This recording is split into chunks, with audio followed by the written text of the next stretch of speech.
Hello, everyone, and welcome.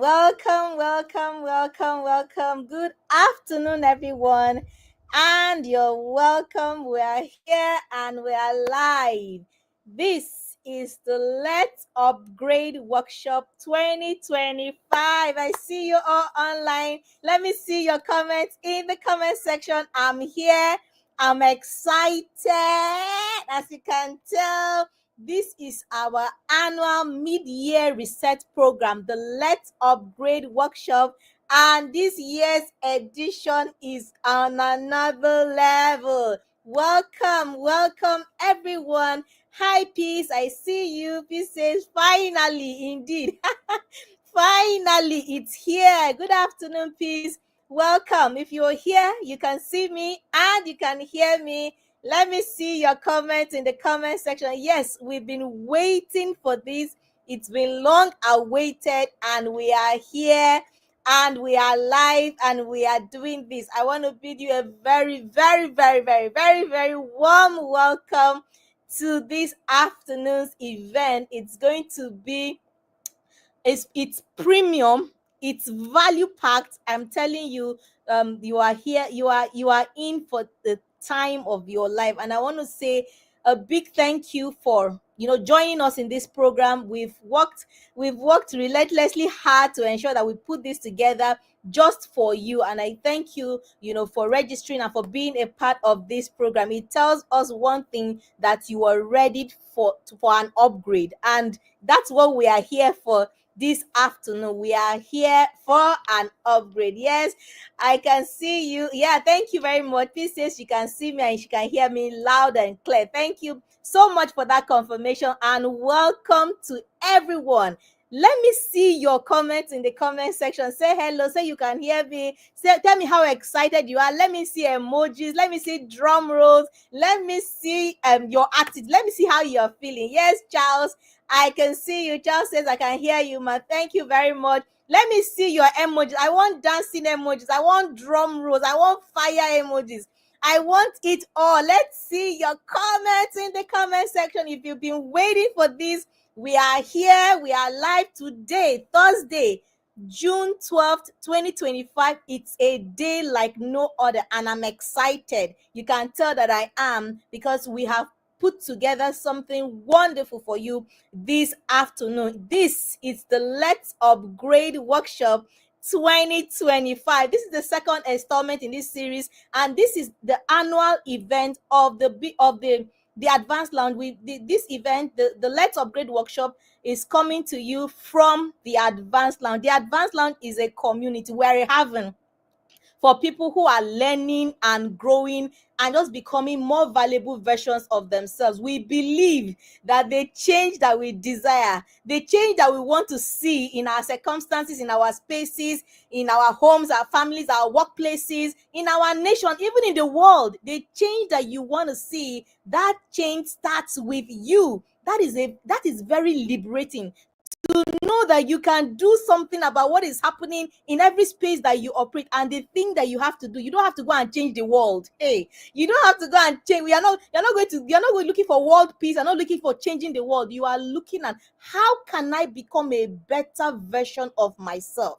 That better version of yourself is then able to operate in the different areas, the different spaces where you operate, whether it's in your home, your workplace, your community, your nation, the world, and you are able to bring the change that you want to see into the world that you operate. How exciting that you can do something about it. In fact, today, as Nigeria celebrates her Democracy Day, I had time to reflect, and I said, yes, we're celebrating our Democracy Day in Nigeria today, but then there is more that we can do, starting from ourselves, to be able to contribute to the nation of our dreams. And is it not exciting that you can do something about it, and that you start with yourself? This year's Let's Upgrade Workshop, the Let's Upgrade Workshop 2025, is themed Winning Big with the New Rules. There are new rules. Let me see your comments. New rules.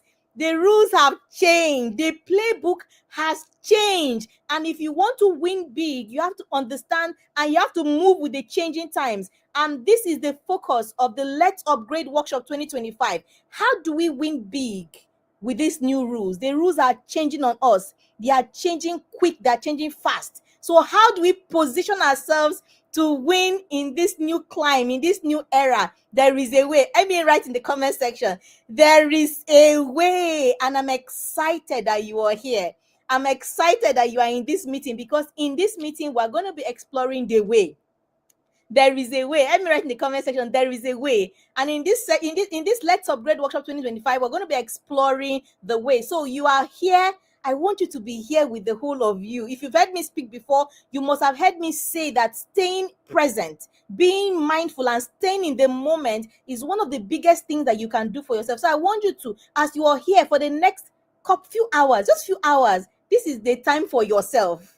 Yes, this is an investment and a time for yourself. So please be here, be present. We're going to take you through three different sessions. We're going to have the career clinic.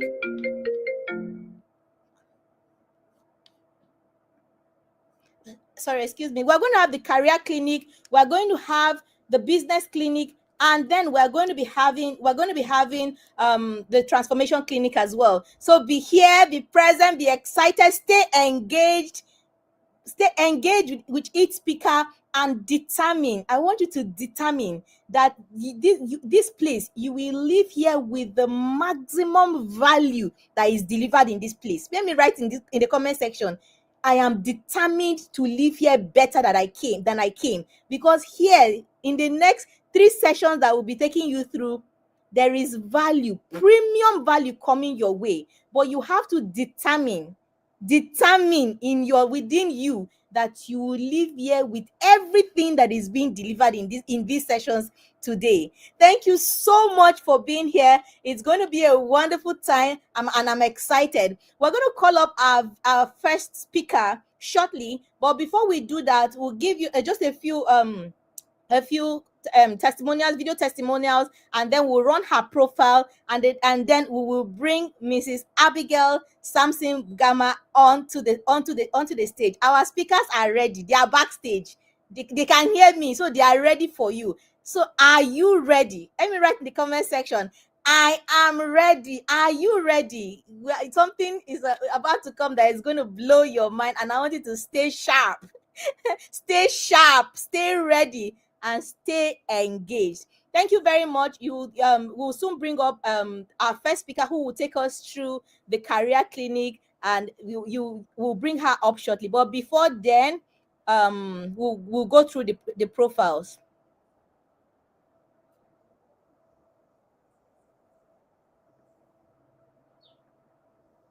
I think the Be More Accountable Bootcamp is one of the most transformative decisions I've made in recent times.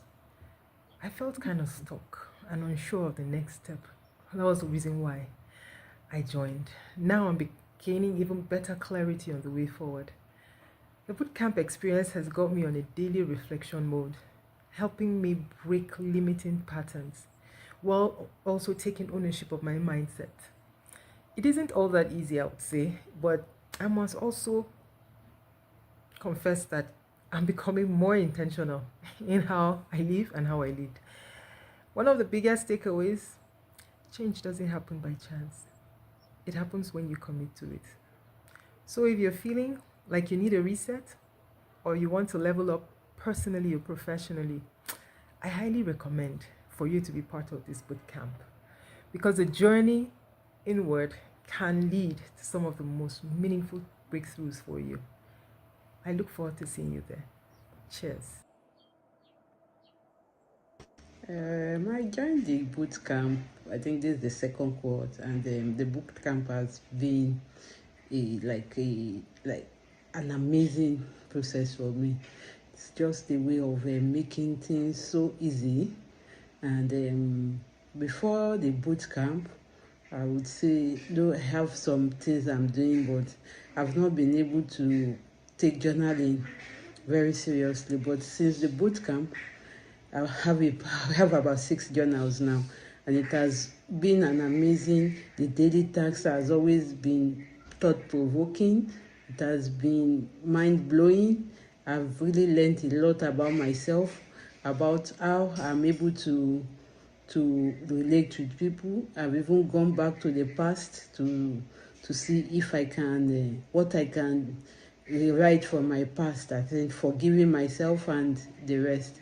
It has been an amazing journey, and I really appreciate Coach Tracy for this wonderful boot camp. And I urge everybody, if you want a structured life, you can join the boot camp. I promise you, you won't regret it. Thank you very much. Upgrade Workshop 2025. We are beyond honored to welcome a powerhouse of transformation, Abigail Samson Bugama, a seasoned workplace development consultant and the lead at Bonzer HR. Abigail has journeyed through banking, agriculture, and nonprofit sectors, gathering decades of wisdom in career growth and adaptability. She's an Amadou Bello University alum, a certified national accountant, MBA holder, and now a PhD researcher in management, living proof that growth is a lifelong pursuit. From leading the CPM Plateau State Branch to training globally and advocating for trauma-aware workplaces, Abigail is a dynamic force in HR and leadership. And she's not just building careers, she's building lives. As the founder of Golden Sage Geriatric Foundation, she champions dignity for the elderly with the same heart she brings to every career conversation. Today, she's taking the stage to lead our career clinic with beyond job titles, building a career that outlasts change. If you're ready to future-proof your career, this is your moment. Ladies and gentlemen, get ready to be stretched, stirred, and supercharged. Let's upgrade Workshop 2025. Please welcome Abigail Samson Bugama. Welcome, ma'am. Good afternoon and welcome to Let's Upgrade Workshop 2025. Welcome, ma'am. Thank you very much. Thank you so much, Tracy, Coach Tracy, and the team. Thank you for having me here. Thank you so much for being here. Everybody, guys, please welcome Abigail Samson Bugama. She's going to be taking us through the career clinic session of the Let's Upgrade workshop. I think Abigail, are you there? I'm Okay. here. Okay, awesome. Okay, ma, so you have the floor to take us through the career clinic. Thank you so much for being here. We are ready. We are ready to learn, to listen, and to learn. So you have the floor now, ma'am. Thank you very much. Good afternoon, everyone. It's such a delight and an honor to be with you this afternoon or evening for some. I've been Can you introduced hear already. me? I can hear you. Can you hear me? Yes, I can hear you now. So you have the floor now, ma'am. You can go ahead. Okay, thank you. So I'm excited.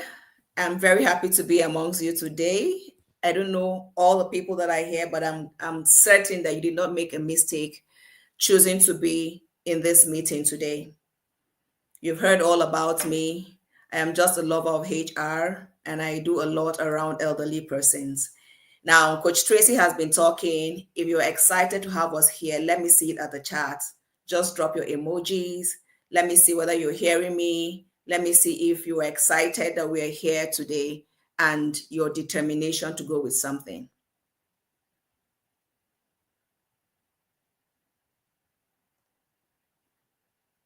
Can you hear me? If you can hear me, let me see it on the charts, your excitement. Thank you very much, Linda. Thank you, Donma. Thank you all. All right. So when we come to you, when people ask you generally, what you do, what will you tell them?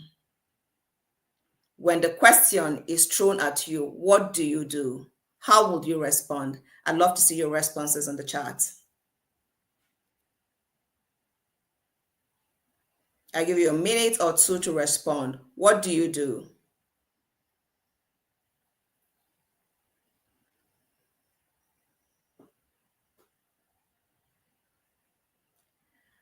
Are there people on this call?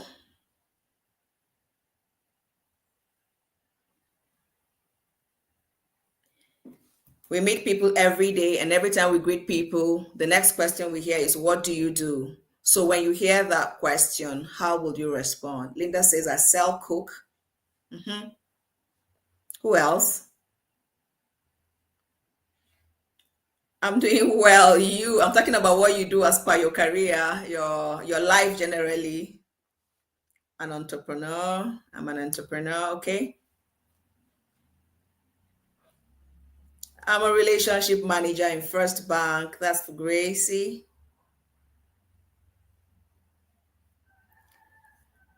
Okay.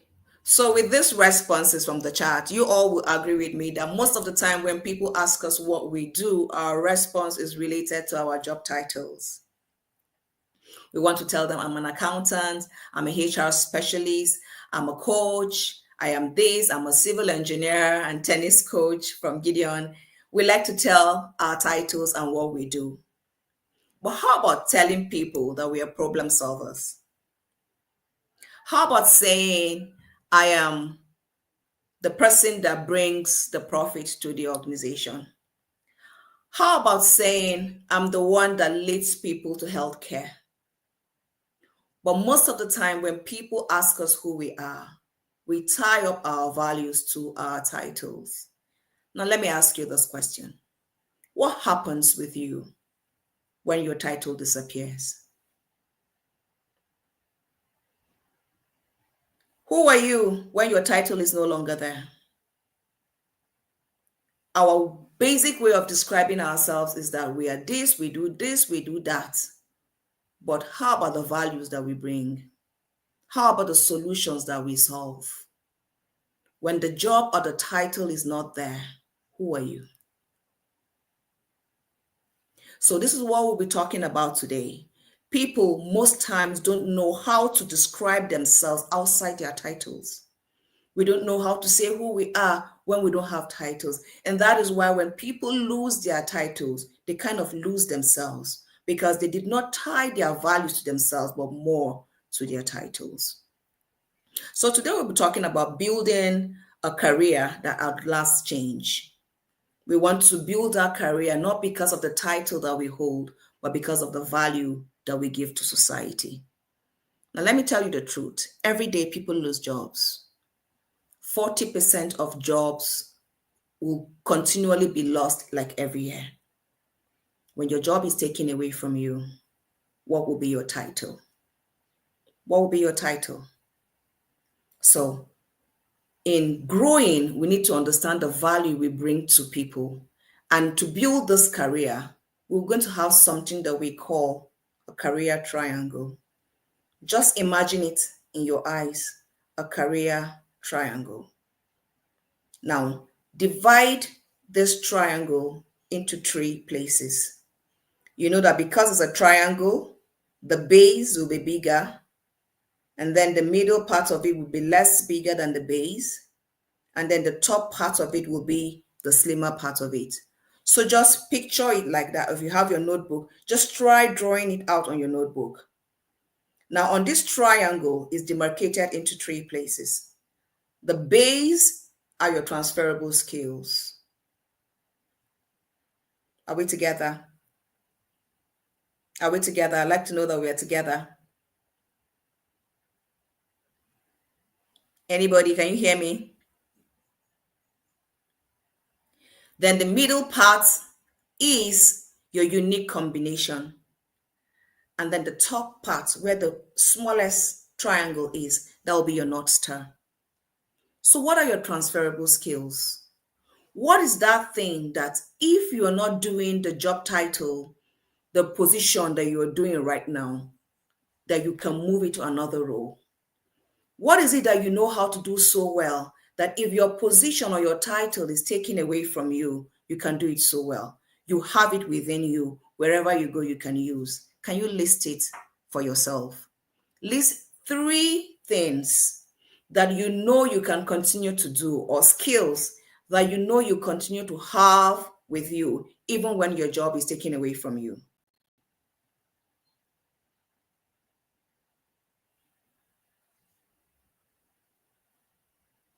What are those skills that you think you have that even when you're not a relationship manager in a bank, when you are not that trauma specialist, when you are not that HR specialist or holding that particular title, what are those skills that you think that you still have? Can you list 3 of them?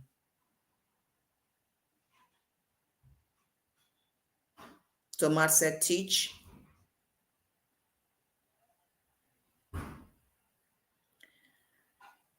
The upper part is the North Star. The transferable skill, your unique combination, and the North Star. So what are those skills that you have? I'd like you each to put out at least 3 of them.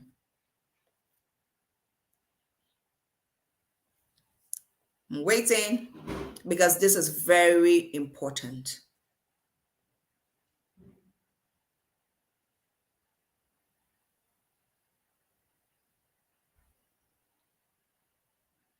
Only Domat has responded with teach.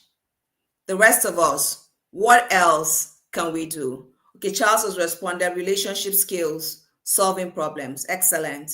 Anyone?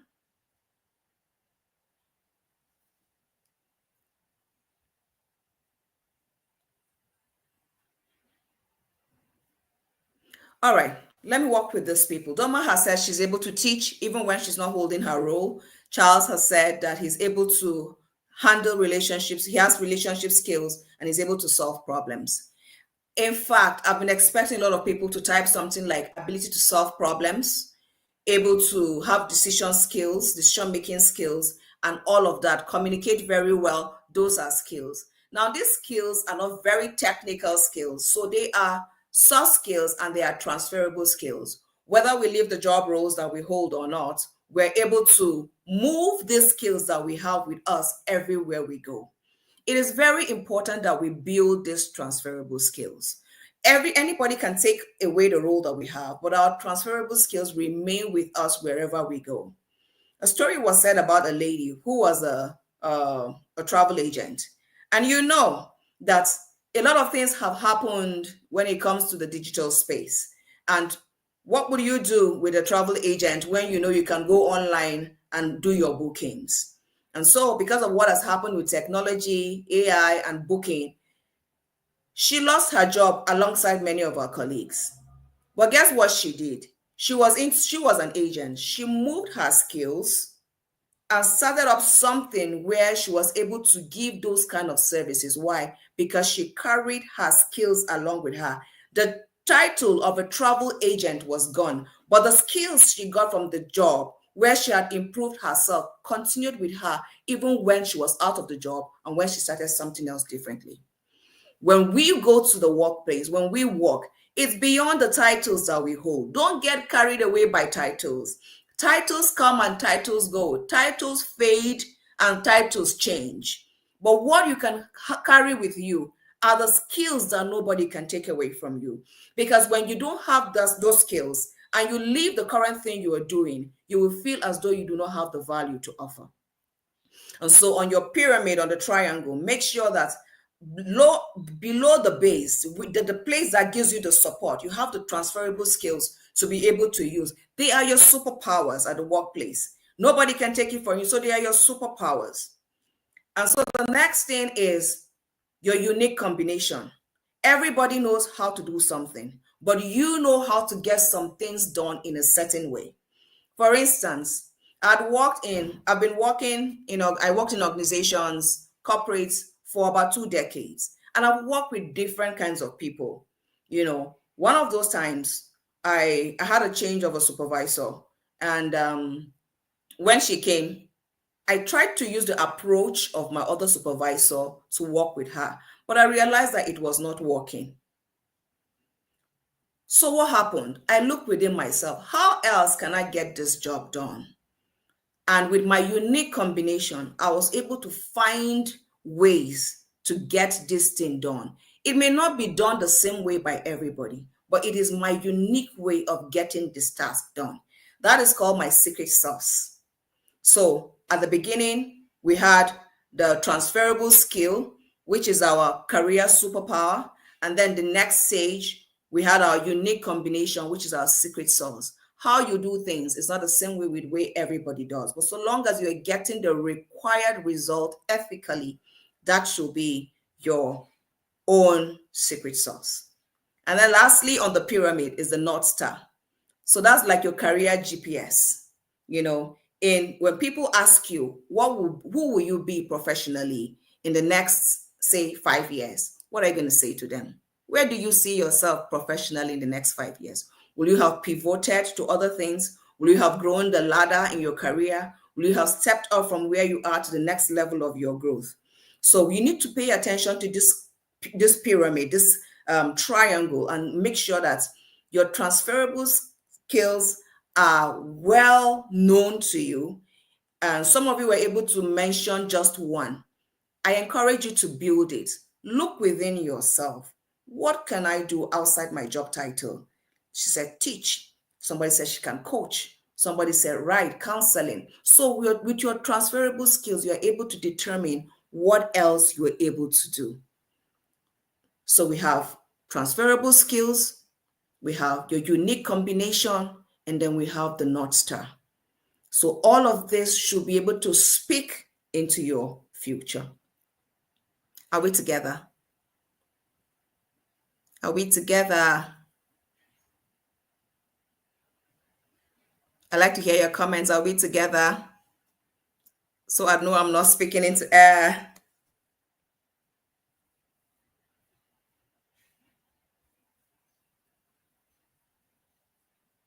Where are our participants? Are we together? Great. Thank you, Mr. Joseph. So there are 3 career moves for you. You have to build a skill portfolio. You know, you have current skills right now, but you have to pay attention to the emerging skills. As we go every day, there are some skills that were not very important for us many years ago. But right now, those skills are needed for the job right now. So you have to keep finding what's the portfolio for skill building. Where do I need to pitch my tent and learn a new skill? See, when you don't have the skills, forget it. All your certification, all your I am a graduate here, I have a master's and all of this, it will not matter if you do not have the skills. Just recently, I did a hiring for an organization. It was a senior office hiring. And this person left an international NGO to come work for a local NGO because of the family dynamics. Apart from him, 5 or 10 other people applied for the job. And then we did all the screening and dropped some. At the end of the day, we had about 4 people who were going to do interview for. Now, all of them said on their CVs, they're able to do this, they're able to do this, they're able to do that. Fine. And so we did the interview, competence-based interview and all of that. We found out that most of them, what they wrote on their CVs, they could not practicalize it. They could not practicalize it at all. Some could not even have the basic knowledge of how Microsoft Office works. Look, it's beyond what you put on your CV. It's beyond how much you keep telling people you are this. Are you really equipped for what is needed on the job? So you need skills. You need skills to stay on the job. You need skills to remain relevant. It is the skills that will hold you through even when you lose, for instance, a job. Because you can always have your skills go with you to your next big thing in life. So build your skills portfolio. What do you need on the current job? And let me say this to you. There are a lot of skills out there, beautiful skills that seek for our attention, that are calling for our attention every day. But the truth is, what skill is needed for your own use, for your own job, for your own relevance? What skills are needed? Everybody is learning something does not mean you have to learn that thing. You need to learn what is relevant to you. You need to learn what you know you're going to need for the job. Because if you invest your time learning everything, at what point will you use it? I remember during COVID, when people were staying at home, people were just enrolling for different trainings online. How many of you have used all of the trainings that you learned? We have not practicalized them because we were less busy. We go into this webinar, come out of the other webinar, go into this one, come out of the other one, whether we needed it or not. But so you need to find out the skills that are relevant to what you do, that are relevant for your future. And then you bring these skills to you, learn them, and equip yourself, for your role. Let me tell you something, a very short story. In an institute here in Nigeria, a young man was hired to do a job. And when he came on, he was not a professional like everybody, but he had some skills, the tech skills, the work skills, how to use a lot of applications, and he was using it. So the executive director of that company realized that that guy was well equipped with those skills. And when he found that out, everywhere he was going to travel around the country and outside the country, he would go with a young man. And there were noises everywhere in the organization. Why is he the only one traveling? Why is he the peak? There was no other answer but to say that he had the skills that were needed for the job. Every leader will want to have somebody that will help to make his work easy. And he had it. Now the question is, do you have the skills? Do you have the relevant skills that are needed for the job? So you need to build your skills portfolio. Be deliberate about that. Be intentional about that. Build it. I was doing some typing and write-ups on Facebook the other day, and I moved some of it to LinkedIn. My daughter was passing by and she saw it. She was like, "Mom, you're still using Facebook? What happened to TikTok and what happened to Instagram?" To tell you that things are changing. And when you see that they are changing like that, you move with the trends, because people have moved from Facebook to Instagram, and all the other apps. So don't stay on one place saying that this is the only skill you know. As things evolve every day, find out the skill that is relevant to your work and equip yourself with it. So the next other thing that you need to do, I've spoken to you about: one, build your skill portfolio. These are your career moves. Build your skill portfolio. Next, network. Network as though it is an insurance, as though it's an insurance cover. Build your own personal board of directors. Build a community of people around you that you can run to in case something happens. It is your network that helps you in the face of trouble. So the question, ask yourself truly and sincerely, who is in your network? Who is in your network? Are they people that can truly help solve a need when it arises? You're not building the network only for problem solving or run to them because of your problems, but do you truly have a network that you can run to when there is a need, whether for counsel, whether for resources or whatever? Do you have that network? So you build your personal board of directors. You must have a champion in your life. You must have the connector in your life. You must have the coach in your life. And you must have the challenger in your life. 4 kinds of people: the champion, the connector, the coach, and the challenger. So the champion is that person that fights for you.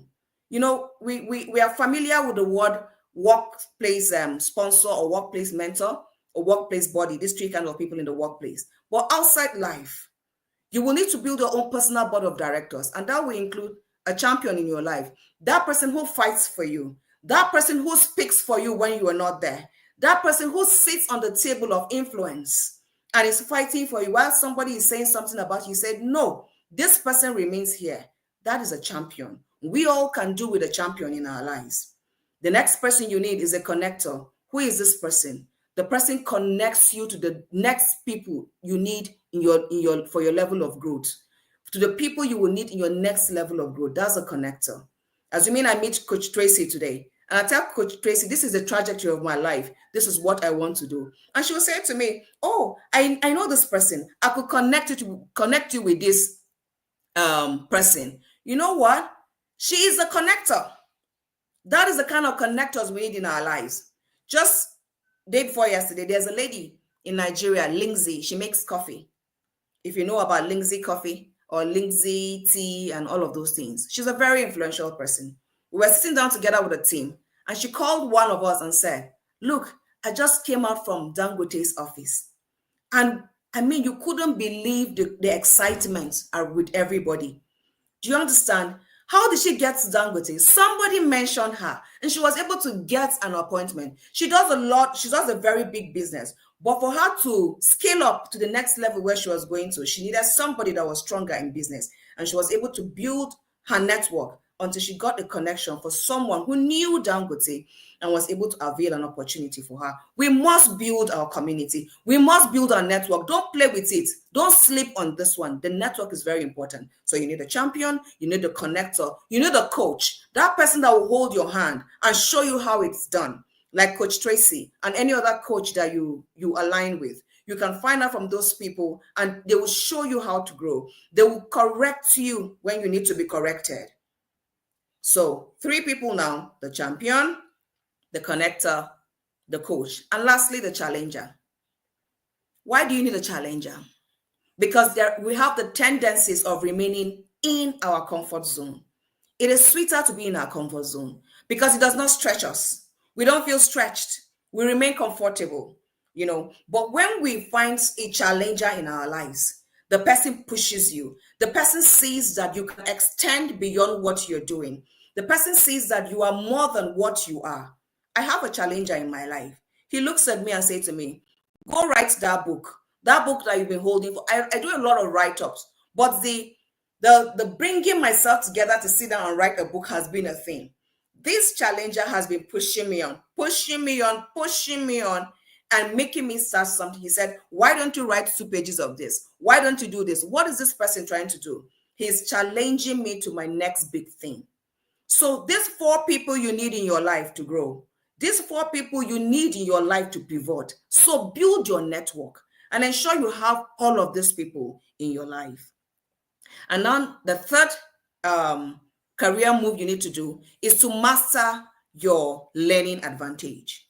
See, learning is not a thing that you sit down and say, I'm waiting for my organization to train me.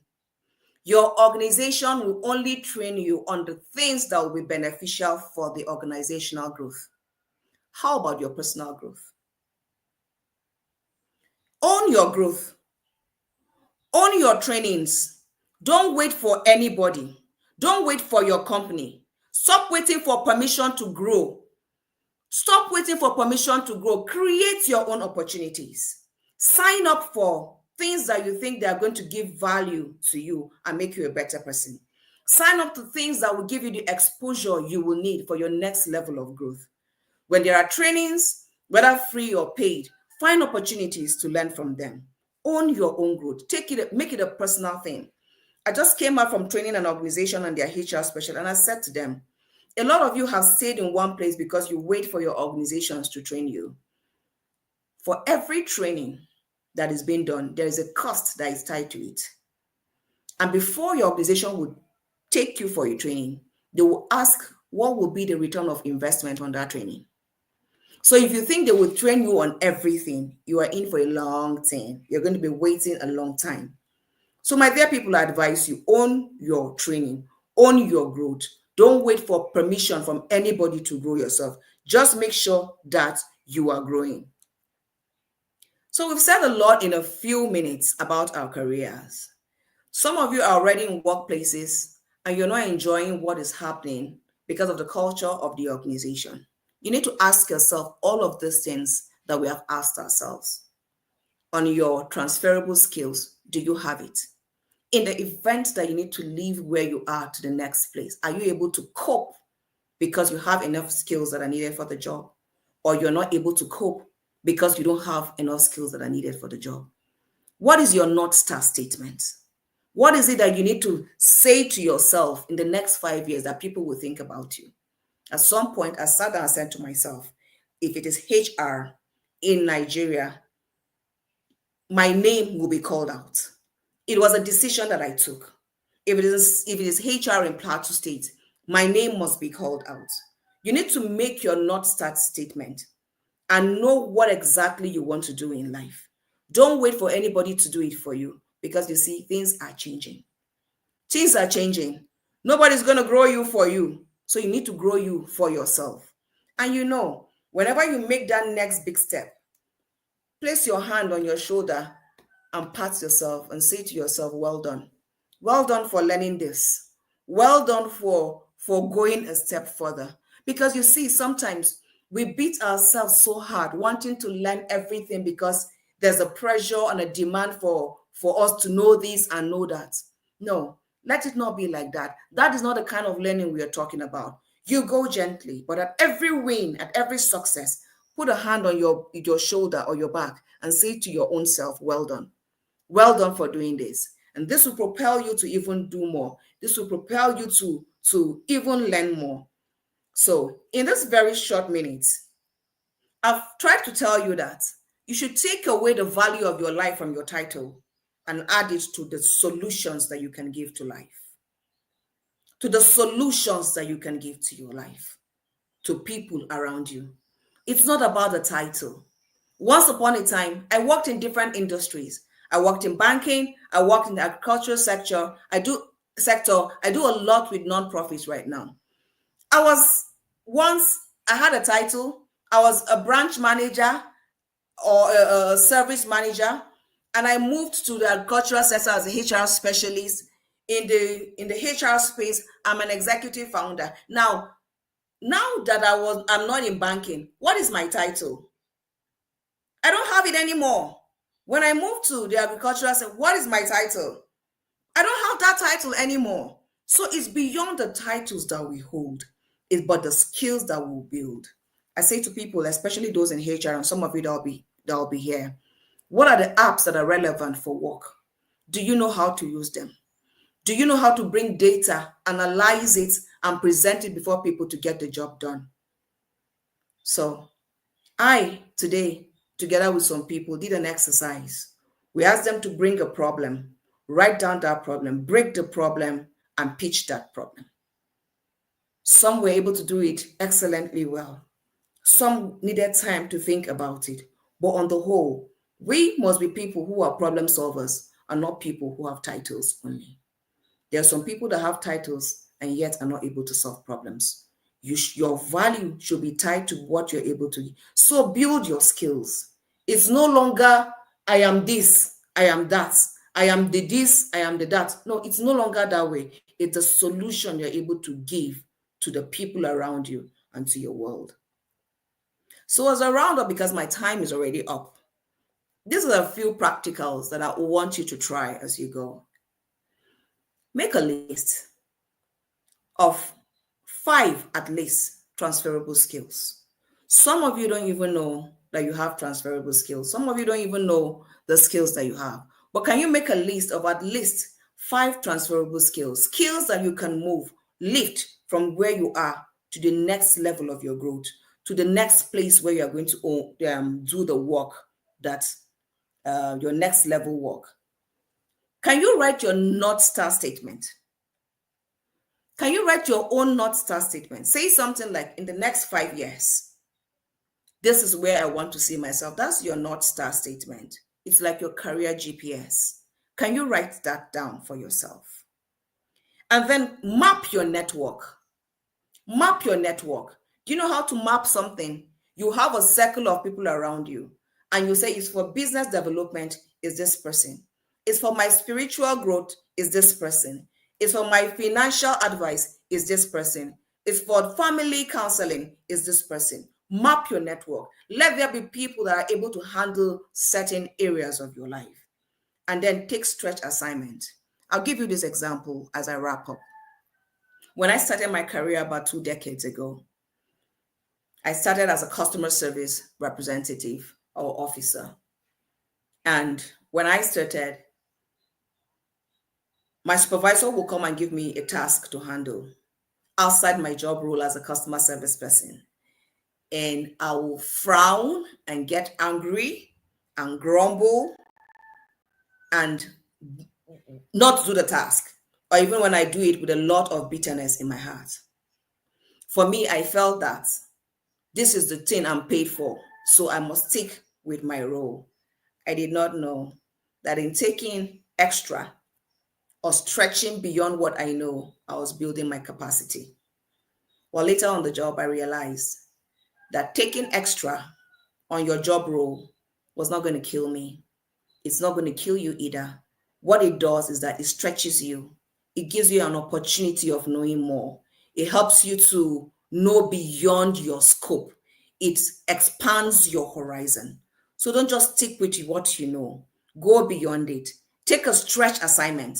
How many of you have volunteered before? A lot of you don't like volunteering. You feel they don't pay or they have to pay. How many of you have tried volunteering before? And what has volunteering done for you? Volunteering stretches you.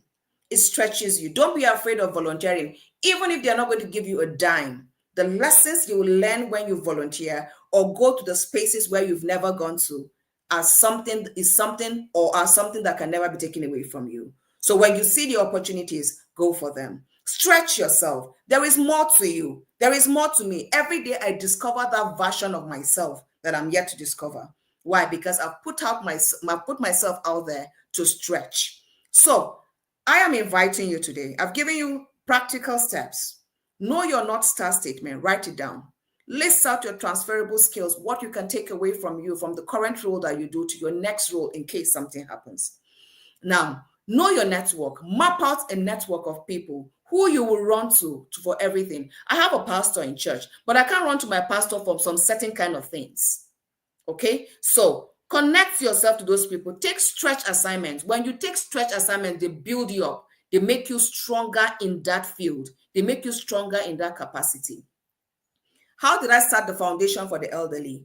I did a little task of working with the elderly. And when I started, it was difficult, but I was able to curry about 80 people for that task. Afterwards, I saw that there was a need. Today, our foundation has over 200 registered elderly people whom we care for. Did I ever think that I was able to do that? No. But I gave myself up for an opportunity to stretch, and I'm beginning to discover more about me. When you stretch, you find out that, oh, really? So I can do this, and I can do this, and I can do this. Yes, but we want to stay in our comfort zone. Don't stay in your comfort. Get out of it. Get out of it. Find the things that you need to do that will expand you and make you stretch. And lastly, apply your skills. Apply your transferable skills, not just on your job. Apply it together with a team or in a meeting. Use your skills, bring them out. Don't allow people to tell you about them. Now, you see, there's something that happens at the workplace, and it happened also with me when I started my career. And what it is that when we know how to do something, we just do it quietly without putting ourselves out there to show that we know how to do something. We believe we don't want to be proud. Let me tell you this. If you're in a workplace and you know how to do something, let the world know that you know how to do something. Because it is in their knowing that you get opportunities for more. Don't hide yourself. Don't act as if you don't know anything. Put yourself out there. Let the world know what you can give to them, and more will come to you. So, my dear people, you are not all about your job title. You are about the skills that you can give. You are about the value that you can give. You are about the problem that you can solve. Stop living and feeling so good about yourself because of your job titles. Job titles come and go. When the titles go, when the positions go, who are you? Thank you very much.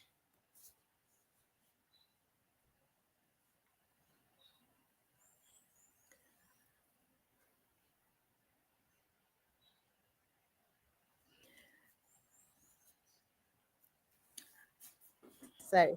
Yes, yes, yes, yes. Thank you so much, Miss Abigail. Thank you so much. In fact, you were spitting fire on all levels. Guys, am I speaking your mind? You were spitting fire on all levels. And I just like I was writing all the way. Well, the very first thing you said, what happens when your title disappears? That one, first of all, shook me. I said, I rearranged, I rearranged my cloth and sat down very well. Thank you so much, man. This was deep. It was insightful. It was all levels of amazing. Thank you so much. I'm sure that somebody has readjusted and has been, has received insight and real wisdom on how to navigate going forward, because change is here with us. So, but you say that the problem, that we should be able to solve a problem, and many times I think people struggle with that. Like, this the struggle is with, but what can I really do? Like, how can I really make a difference? Where do I start from? So where does somebody really start from? Like now, I want to start, like today. Where do I really start from? Can you just give us maybe a 1 minute response to that? Where can we start from? All right. So we the problem is that we always go too far looking for what to start from. Look within you. There are some things that come easily for you. They come so easily for you. That thing that comes easily for you is a task for another person, is a big deal for another person. So look around the thing that comes easily for you. You are able to find solutions around there. Okay? Some people have care as their ministry. They're easily able to open their doors to care for people. Look around you. So what can you do? Are you in the service industry? Can you take care of a certain kind of people in society? So look around you. And then you see, when you give value of what you know how to do very well, your money will come from it. Because sometimes people are looking for what they can make money from immediately, something that will generate money for me. No, value is what brings money. Yeah. So enjoy Yeah. doing what you're doing and make sure there's value in it. When there's value, the money will come. You don't even have to shout and say, I'm looking for. No, as you're giving value, people are seeing the value and are saying, we need more of this. And then the money begins to. Don't think about the money first. Think about the value you have to give and start within you, the things of your heart that you're passionate about. Because when you look within you, if it is easily coming out from you, it's easy to give it away without any struggle. But when you have to struggle to do this, you know that it is not your thing. Don't even go there. Because when the challenges of that thing comes, you're able to back out and say, I'm not doing it again. But when it comes from your heart, there's a passion around it. No matter what happens, you keep pushing because you understand the why for why you started to do that thing. Amazing self-discovery, self-awareness. And it just goes, it aligns with what we're doing in the boot camp. The boot camp is a 12-week mentoring and coaching program of the Advanced Lounge, where we take participants through 12 weeks of structured growth and transformation. And in this particular cohort, the very first month we devoted it to self-awareness. You need to know yourself. Who are you? What do you carry? It starts from there. Thank you so much for that response, Abigail. We have a question here. Joel says, I have a very strong passion for HRM. Is that human resource management? As a Yes. matter of fact, HRM is my specialization in MBA program that I'm currently running. I want to be a profound professional HR manager in 5 years. He goes to say, my question is, what relevant and necessary trainings that I need to take to make this vision a reality even before the 5 years are complete? And I want to make a humble request to train me, ma. Okay. So Madam Abigail will have her contact, we'll have her details, which we will share later on. But can you just give him a brief response on how he can be able to go about this, maybe in a quick 1 minute? Okay. So, Abu, this is a very good question, and you are in the right place. I must tell you that I never started as a HR person. I began as an accountant, but I found out that I was not finding satisfaction in what I did, and I pivoted to HR. And you won't believe it. You think I'd been doing HR all my life. I just pivoted there and I embraced the thing. What did I do? I found the circle of HR professionals within and outside the country, and I started to build myself around it. Whatever you want to do, find a circle of people that do that thing that you love. Follow them on the various handles that they have, whether on LinkedIn, Facebook, wherever they are, because they will always dish out some things that will be valuable to you and very important to you. So HRM is a good thing, but also understand that HR is very broad. And as you step into the field of HR, you will understand it generally. But as time goes on, you will need to specialize in other parts of HR. How do you become relevant? Become relevant by becoming skilled in the HR practice. Learn from them. There are a lot of trainings that happen both online and offline. Look out for them. They say when you're hungry for something, you go out there to find solutions. So if you're hungry enough, you will go find out what happens around the HR space. Now in Nigeria, the Chartered Institute of Personnel Management is the only institute that is chartered and gives the license for you to practice HR. You might want to start from there. There are other bodies, but I tell you that CIPM is the most recognized body. So, and then internationally, we have a lot of them. SHRM, SHRM is more friendly for if you go to the US a lot. CIPD is friendly if you go to the UK. So you choose where you think you'll travel more to and get their certification. In the next 5 years, you can join any HR space and learn from them. You can join the CIPM and learn from them. You can check them up online, cipmnigeria.org, and learn from them. You can join trainings and webinars like this where they are being done, so you could learn everything HR. There are different people with different specializing skills in HR. So as you follow them, you will see trainings that are open, both free and paid, and then you go for them. I hope to see you on your 5 years North Star, and I hope that the HRM training will be part of it. Amazing, amazing. Thank you so much, ma'am. There are so many comments. Um, this has been really expository. That's Gideon. Full of value, informative. Thank you very much, ma'am. We are living here much, much better than we came, and we are so grateful. Thank you so much for just giving of yourself and releasing so much value to us this fine Thursday afternoon. We are more than grateful. Thank you so much. Everybody is saying that. Thank you, thank you, thank you, ma'am. Yes, Thank you please. so much. As you say We your are thank grateful. yous, as you say your thank yous, there's one thing I'd love you to do for me. Whenever we do our trainings, whether HR or leadership kind of trainings, we always ask this question: what stood out for you in all that I said?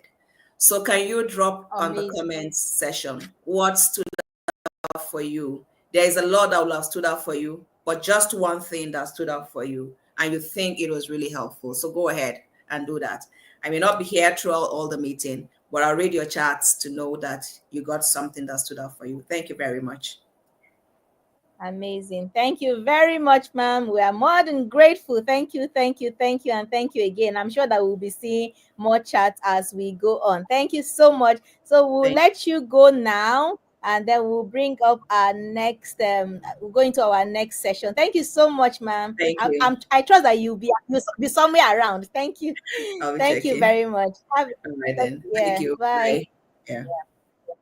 Okay, guys, are you still here? We've just gone through the first session of the Let's Upgrade Workshop 2025. Let me see some emojis in the comment section. How has it been? That's just session one. We still have the business clinic and we still have the transformation clinic coming right up, and you don't want to go anywhere. Be here, be present, take notes, make sure that you are not that you will not leave any value on the ground. You will pack it all with you, and we are going ahead into the next session. But before we bring our next speaker, guys, we are going into the business clinic session now. For you all business people, want to be business people, you have a side hustle, you want to have a business in the future, you need to sit down and take the front row on this one. We are bringing up our next speaker, but before we bring up our next speaker, we'll just take a few videos, just a few minutes, and then we'll bring Mr. Jonathan up. Stay tuned with us as we do this.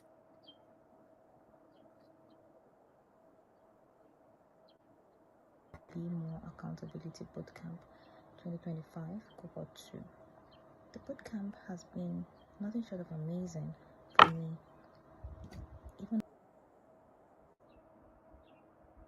Apologies, please. We're trying to get that sorted.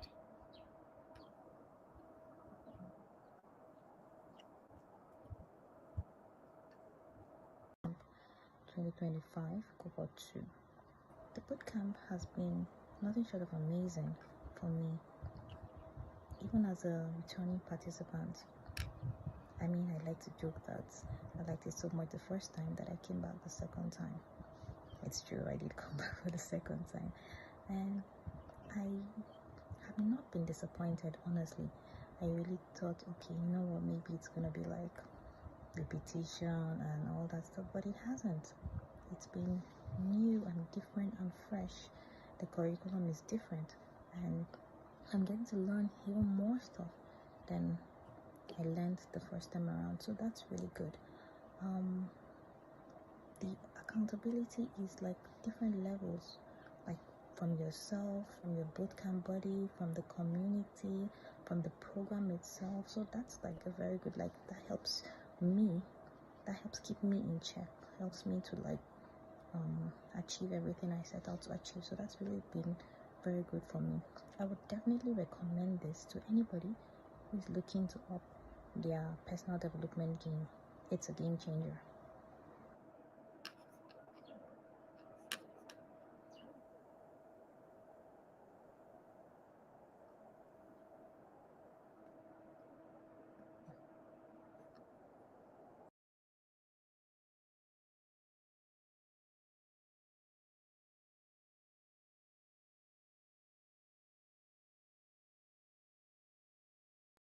AV.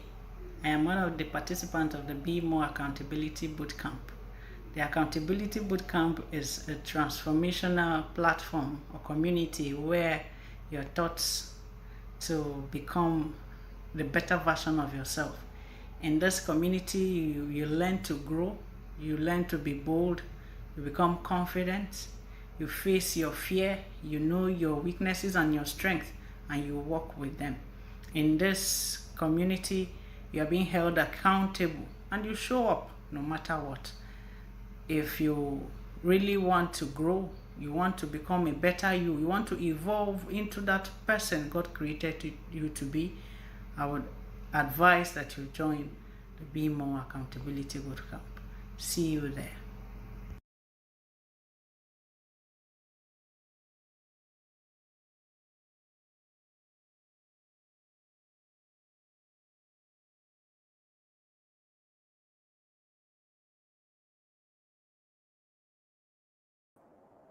Wanobi. With over 15 years of blazing trails across manufacturing, fintech, and social enterprise, Jonathan is the managing director of TRT Arito, a multi-billionaire leader in world-class woodwork manufacturing. But that's just the beginning. He's the CEO of Blue, the fintech startup redefining how Africa moves money, and the visionary founder of Inertia Investment Group, the powerhouse behind brands like Ready Cabinets, Rational Office, and the Original Hardware Store. Jonathan is not just a business leader, he's a builder of legacies. Through the SOAR Foundation, he's turning business success into real-world impact by supporting widows, orphans, and missionaries across Nigeria. Today, at the Let's Upgrade workshop, Jonathan will lead the business clinic with the identity advantage, needs to win big, becoming the leader your business. It's bold, it's practical, and it's going to change the way you lead from the inside out. So buckle up. The blueprint for next-level leadership starts right here with Jonathan Agwanobi. And we're up. Welcome, sir. Good afternoon, sir, and welcome to Let's Upgrade Workshop 2025. Everyone, please make welcome Mr. Jonathan Agwanobi. Welcome, welcome, welcome. Woo! Yes, welcome, sir. Okay, so Mr. Thank Jonathan you. is going to take us through the business clinic of the Let's Upgrade Workshop 2025. And you guys, you don't want to sleep on this one. Please be here, pay attention. We're going to be taking, this is not a motivational talk. We're going to be listening to somebody who is going to tell us how to walk like he's walking and be able to become the best person that your business needs. So if you are in business, or you are hoping to be in business, or you're hoping to transit into business, or you have a side hustle, this is where you want to be. So take a front row on this one. Welcome, sir, and thank you so much for giving yourself to us today at this workshop. Thank you so much for being here, sir. Thank you. Thank you so much. Can you hear me clearly? Okay. Very loud and very clear. So I'll leave the stage now. You have the floor, sir. Okay. Thank you very much. Yeah. Thank you. It's been a wonderful time. I listened to the first speaker. I was just writing, and I'm like, am I going to follow this? But I'm sure God will give me strength. Thank you, Peace. Thank you, Tochukwu. And then thank you, everyone. We have 45 minutes. There's so much I want to say. I hope I'm able to run through everything in 45 minutes, and I hope I'm not going to bore all of you. Our topic would be the identity advantage and how to become a leader that your business needs. Thank you, Tracy, again, and thank you for the opportunity. So Tracy is a woman that walks the talk. She's someone I'm really proud of what she's doing, giving back to society and helping us.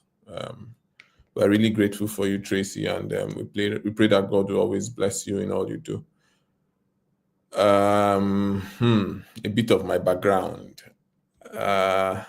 I'm a social entrepreneur. I like to call myself that. I've been in business for over 15 years. I am married to a very lovely woman, and we work together. We have 3 lovely kids. we run a business that is now a group of over 300 fantastic people. We're doing 7 figures in revenue, and we're making impact across the country. I have 2 disclaimers. Number one, I may close my eye while speaking. I'm not praying, I assure you. It's not a prayer. But you may find me close my eye while speaking. And then please pardon me. You know, one of my mentors, Dr. Cosmos Maduka, he was speaking somewhere, I saw him close it. I was like, so it's not just me then. So it means that I'm on the right track. So if I close my eye while speaking, I'm not meditating. It's just the way I talk sometimes. Secondly, you're laughing. So anyway, secondly, it's a business clinic. It's not a master class. It's not targeted at anything specific. So I would appreciate us to also go further to get into the boot camp. I will try as much as I can to touch on different aspects, but if we want to get the meat of the matter, I would say we should further go into the boot camp. And with that, I will jump right into what I have to say today. We're going to talk about you. We'll talk a bit about strategy, a bit about business, market, but majorly about you. The reason why we're going to be talking about you is because I have figured out over time that your business, it cannot grow beyond you as the leader. And so that's why we're talking about the most important thing today, which is you. However, before I go deep into that, I would want to say 4 things. I hope we have our notes. I need us to note these 4 things down. These are the 4 stages you may be in if you're a business person or if you're looking to do business. You have these 4 stages you have to be in. One of these 4 stages. The first one is what I call search. So the 4 stages, the first one is search. And search is here, you're a young person thinking of going into business, and then you're searching for what that business would be. That person in his search stage has to be someone who is looking to solve problems. So anywhere you see a problem, you try to solve it. Okay, I'm looking to buy a car. I know where you can get car now. You quickly run, and so you're in that first stage where you're trying to search for various problems people have and trying to provide value for those problems. And then you get to the next stage, which is focus. Focus is when you found a particular problem that you feel you can create a business out of, right? That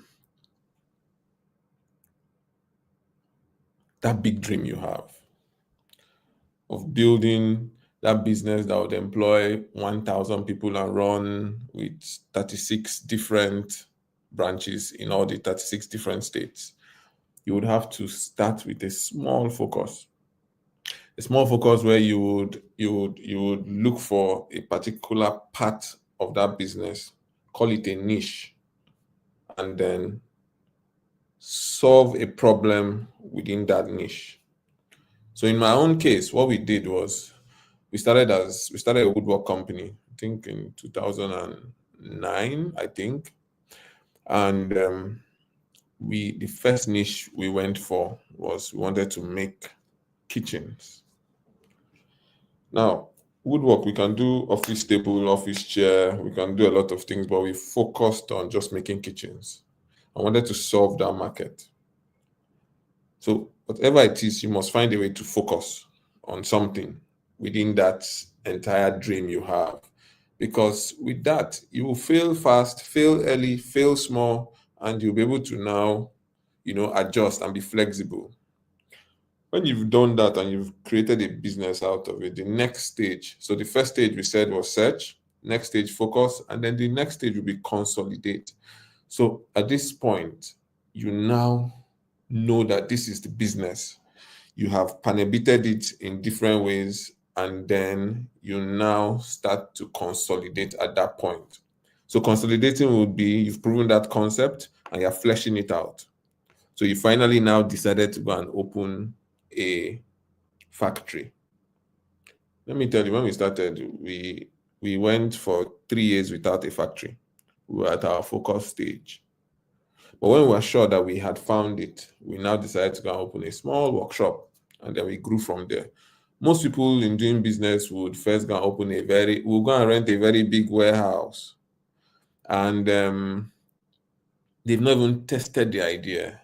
They've not searched, they've not focused, and they will try to start consolidating, buying machines, I'm going into this business. And that's why most of us fail at the end of the day. But when you've searched, you've focused on a niche within what you decided to do, and then you now consolidate. You buy your machine, you open your warehouse, you rent your shop, you bring in your goods from China, you do whatever you want to do. You consolidate at that point and you start growing from there. After consolidating, the final stage that is very key, because this is not where I'm dwelling on. This is just me introducing our topic. The final stage is to scale. And that is when your business starts to grow. You become as big as ShopRite or Aliko Dangote, or however big you want to become. You now start the strategy of scaling your brand. And in that point, you now understand the power of leverage, right? When you get to a point where you can scale, you now need to leverage. You now need to build a team. You now need to get people that will lead various catchments of your business as it scales. You need to leverage on people's value. You need to collaborate. At that point, you need to scale. I just wanted to touch on this, because we're in a business clinic. And I need you to think for a bit and say, where am I right now? Am I in my search stage? Am I in my focus stage? Am I around where I'm consolidating? Am I at a point where I need to scale? It's very crucial that you know where you are. Everybody here, if you think through, you would find out that, okay, I'm at this point, I'm at that point, I'm at this point. Take note of it. And then that would help us going forward in our further conversations. Okay? Please, if you have any questions, if you have any comments, please put in the comment section. So I'm a kinesthetic learner, meaning that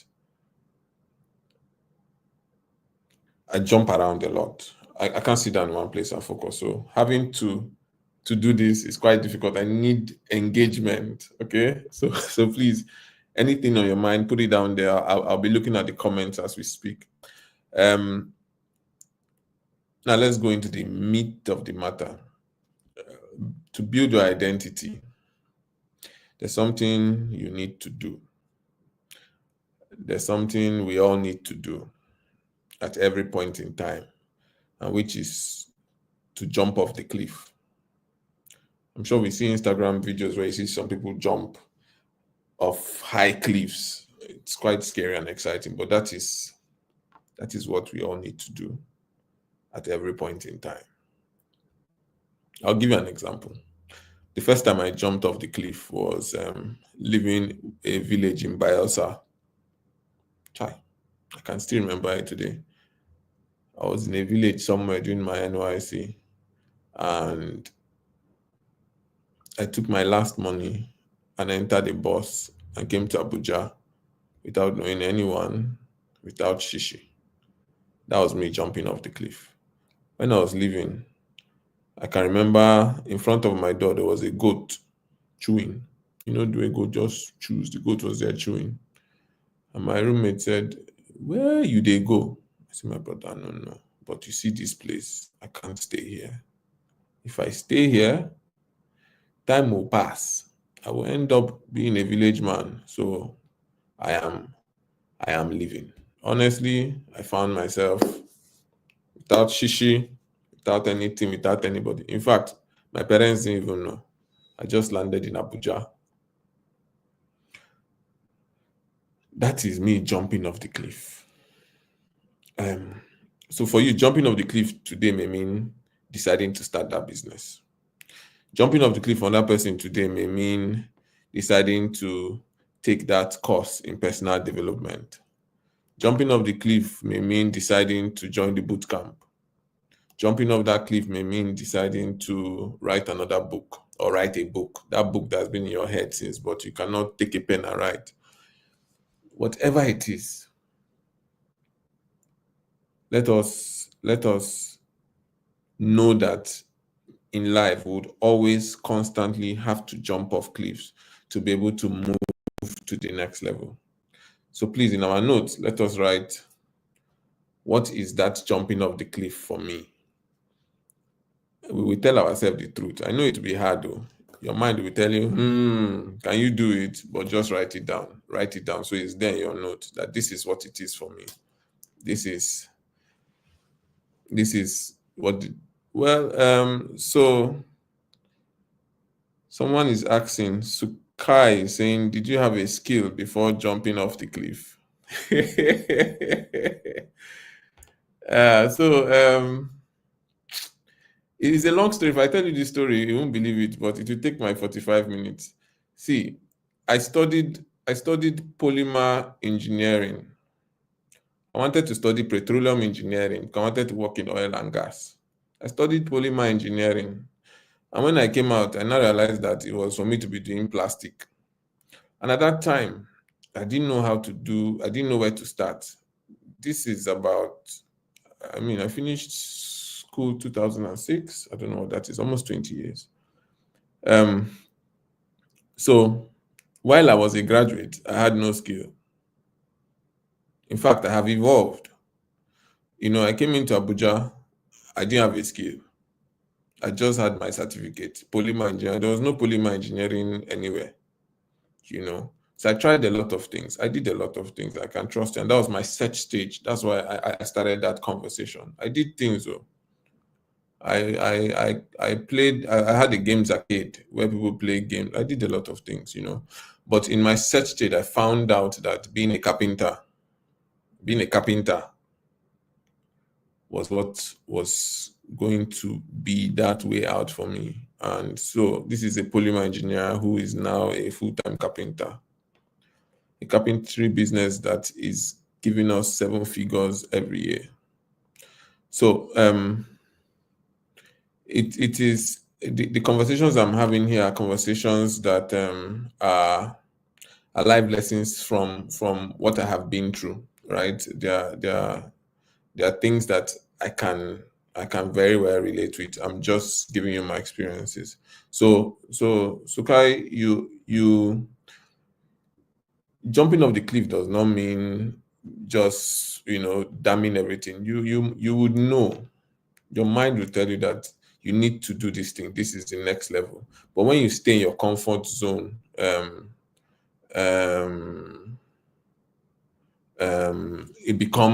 it holds you there. You're in a trap, right? And that's why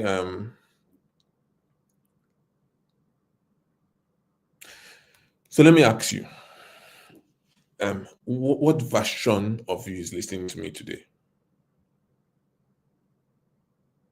This version of you listening to me today now, can it run a 10-man business? Probably. So you and 10 people running one business, probably. Can you run a 1,000 employee strong business? So a business that has 1,000 people coming to work with 1,000 different issues. Can you run it? If they hand it over to you now, can you run it?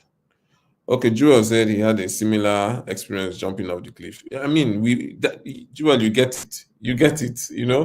We all have that point, and it will always keep coming. That's the truth, right? Can this version of you run a business with branches in 3 African countries.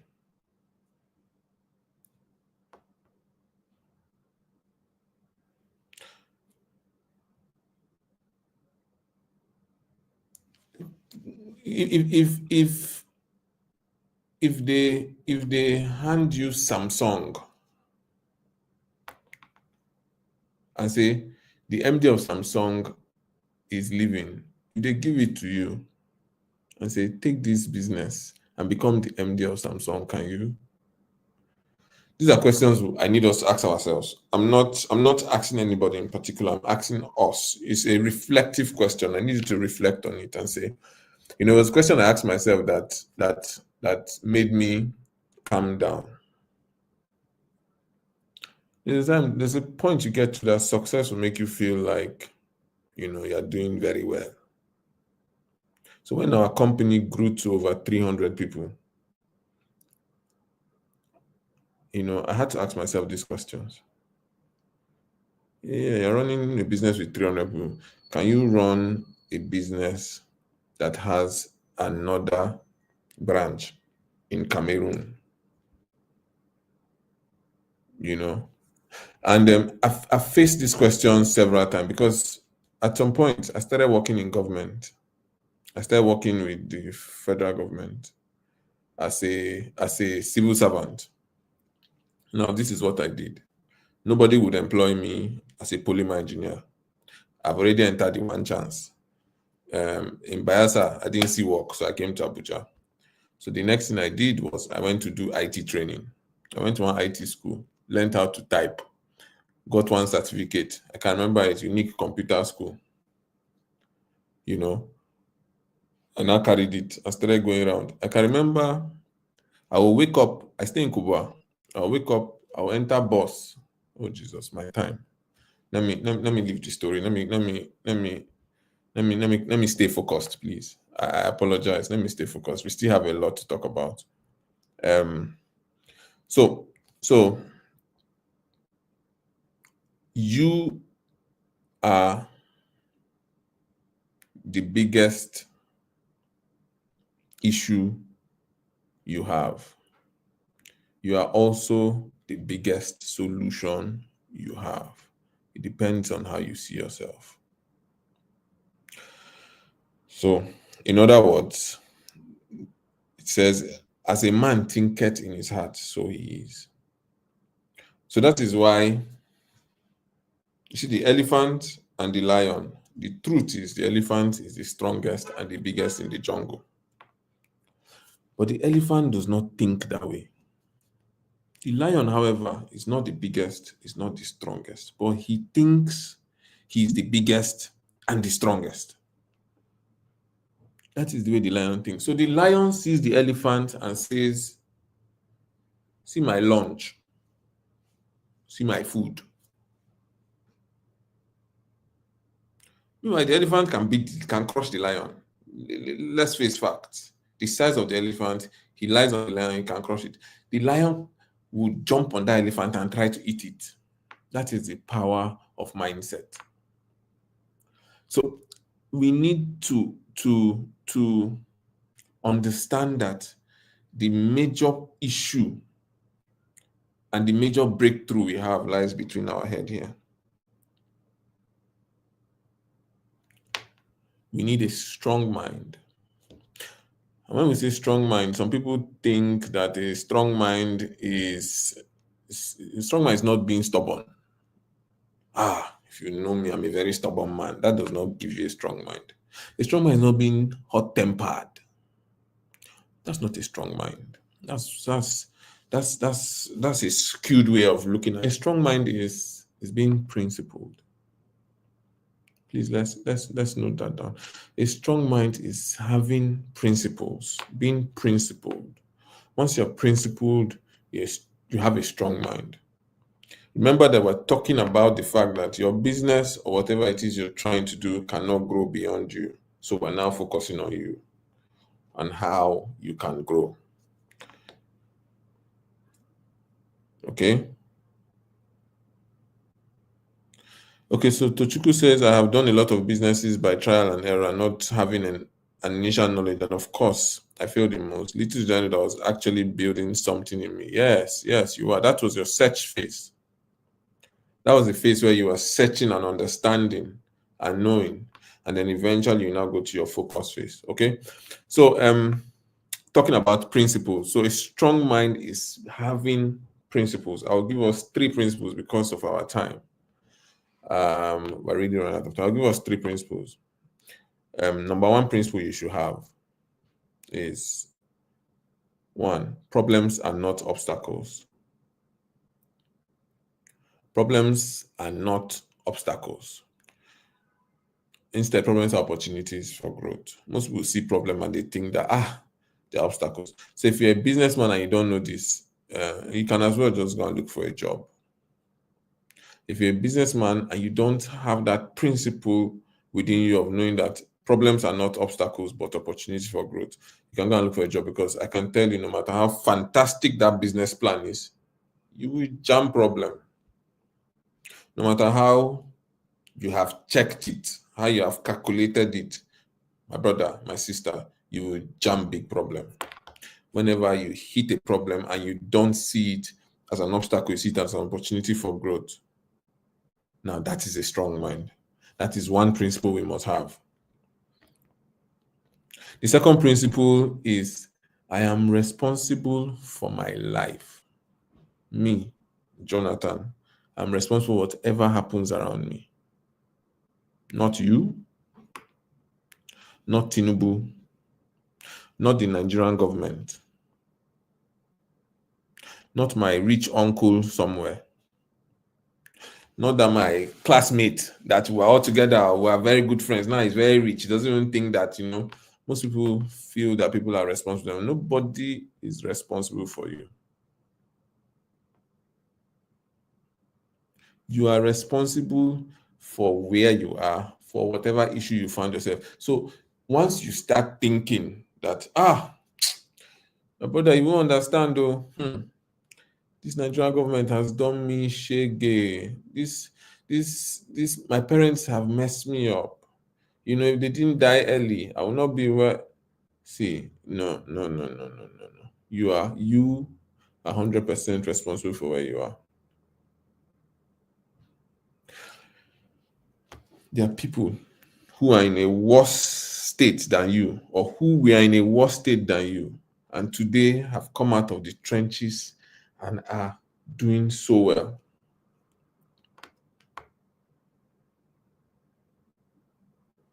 I'll take some of these questions afterwards, but let me just run through quickly.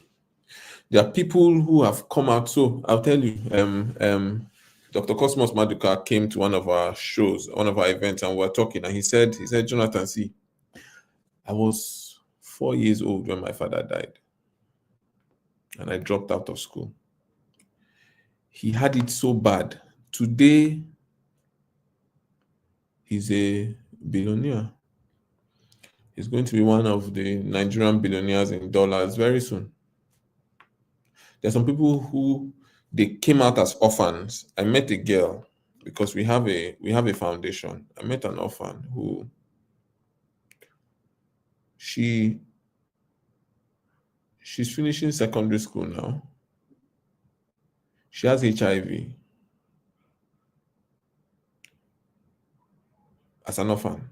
They just gave birth to her, no parents with HIV. But she's doing well in school. That issue you think is the issue is you. Just accept that this is my problem, I'm responsible for it, and will get myself out of it. Because in this same Nigeria that you're complaining that everything is bad, some people are doing very well and doing it legitimately. I'm not talking of those other people. I'm talking of people who are doing it legitimately and doing very well. So once you have that mindset and you have that principle, you are good. The final one I'll just give us, because of time, is that our values are inherent. They are within us. You don't need somebody to prove to you that you have value. Most of us need someone to clap for us before we know that we have value. You should have confidence within yourself that your value it comes out of you. So that if I criticize you, it doesn't break you. If I criticize you and say, this thing you're doing, you didn't do it well, you say, okay. And then you learn, it's not a condemnation, it becomes information. Criticism becomes information. You now take it and you go back and say, okay, maybe I can do it differently. But most of us need people to validate us. We need people to tell us that, you're doing well before we know we're doing well.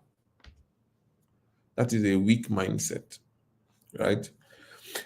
So I need us to know these three principles. There are so many others, but for time, I won't be able to go through all of them. Like I said, I'm sure once you go into the boot camp, you'll get more insight into all of this. Now, I want to talk about something very important. It's called mental limitations. Most of us are in prison, but we don't even know. And it's not kirikiri, it's not kuje prison. No.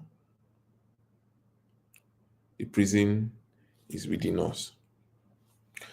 The first thing is that you can't even know that you're in a prison, or you can't escape a prison you don't know that you're in the first place. Right? So we will do another self-reflection quickly. There are certain beliefs that I want us to ask ourselves and reflect and know if we are actually in a prison or if we are not. So number one, there are certain limitations, certain prisons that are what we call inherited prisons. So these prisons are passed down to us by people who love us, who have good intentions for us. So by our parents, by our friends, by our there are prisons that were built out of good intentions. So your parents will tell you, you will not respect yourself, Abi. You are going to be, you don't know that there's a level we are in. We are poor people, please behave. And then you grow up with that mindset.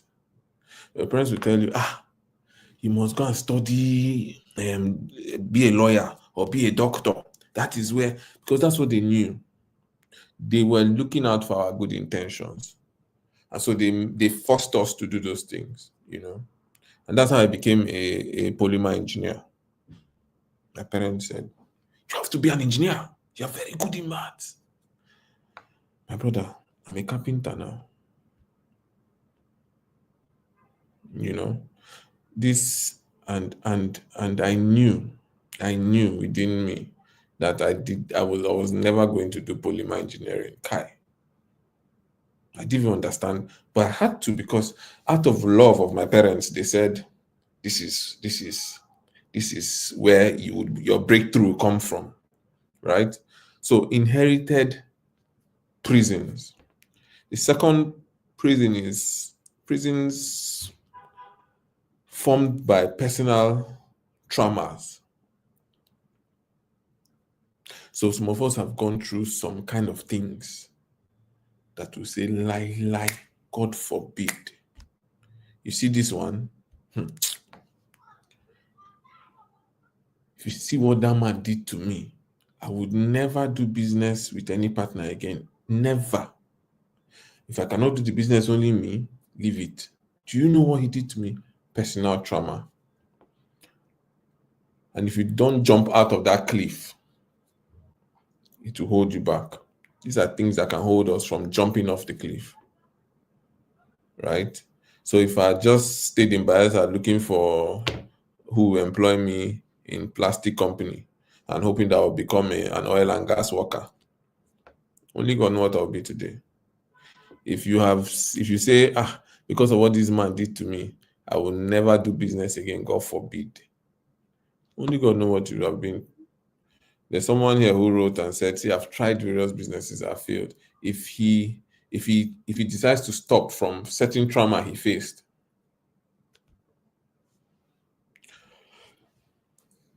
One other limiting beliefs that we need to fight is fear disguised as wisdom. You see, this one is me. Fear disguised as wisdom is Jonathan. So I told myself in my journey that I was not going to speak in public till I finish learning what I need to know so I can be able to give. So I don't speak. Tracy, actually, it took her a lot to convince me. She had to go through to my wife.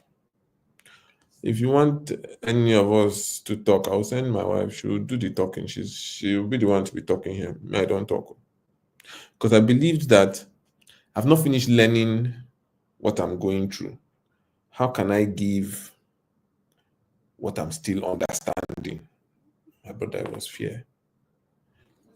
I use wisdom to cover it. So today, having this conversation with you is me jumping off a cliff.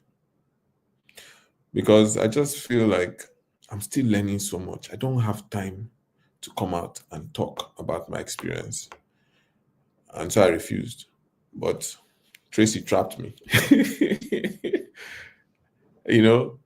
So, and I just forget that life is a journey.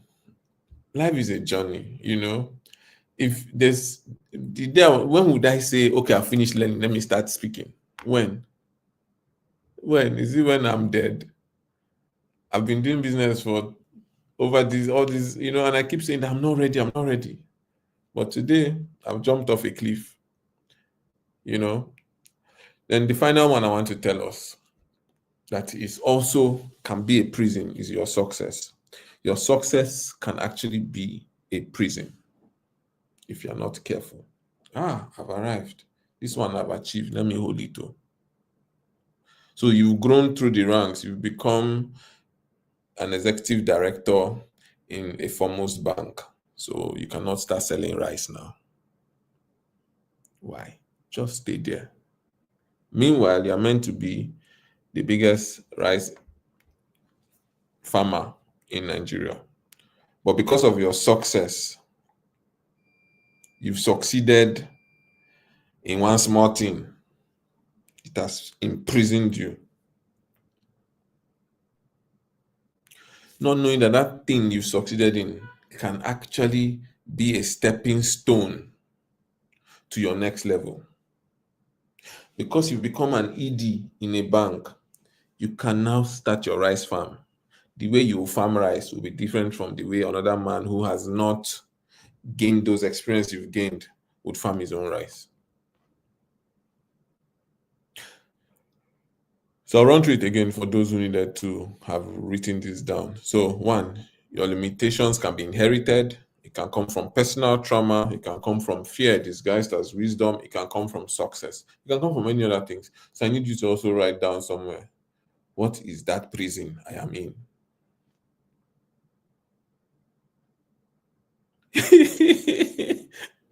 Somebody said, are you a carpenter or are you a furniture engineer? My brother, I don't know. I'm an engineer and I do furniture, so you can call me a furniture engineer. I didn't study furniture engineering in school.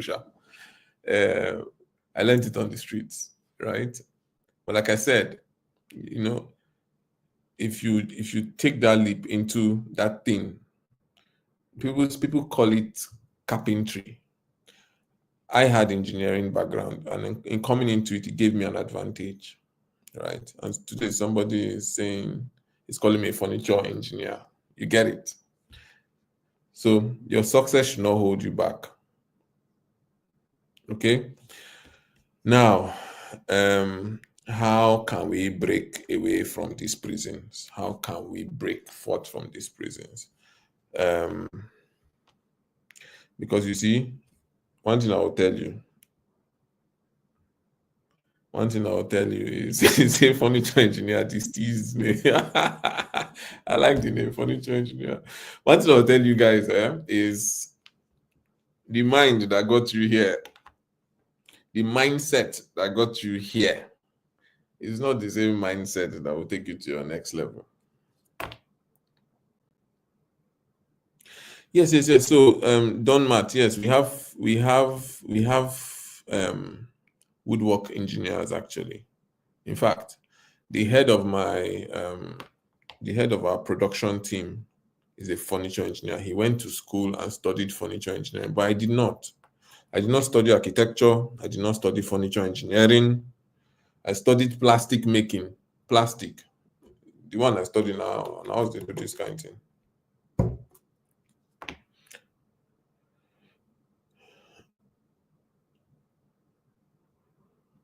You say I don't look like a carpenter. Okay. I've told you. I'm a carpenter. Okay, so please, let me stay focused. I don't know how much time I have. Okay, I still have about 7 more minutes, and so let me run through this. The mind that got you here is not the mind that will take you to where you are going to. So if you stay with that same mindset, you will stay in the same position you have to be. If you want to become a Dangote, you cannot use this mind to become a Dangote. It's not possible. If you use this mind and go into Dangote and collect his business, I give you 6 months, you will crash it. There will be chaos. You will crash the whole Dangote empire, 6 months to 1 year. You will bring it back to the level that you are on, and then you will balance at that level. So if your level is to run a business that makes 1 million naira in a whole year, and they give you a business that is making 100 billion in a whole year, you would reverse that business back and balance it at 1 million. Thank you, peace. Thank you. So you would reverse that business back and balance it at that 1 million. See, there was a story I heard a long time ago. They said that if you take the manager in the office, sitting in the office in the AC, and bring him to the gate, and take the security man at the gate and put him in the office,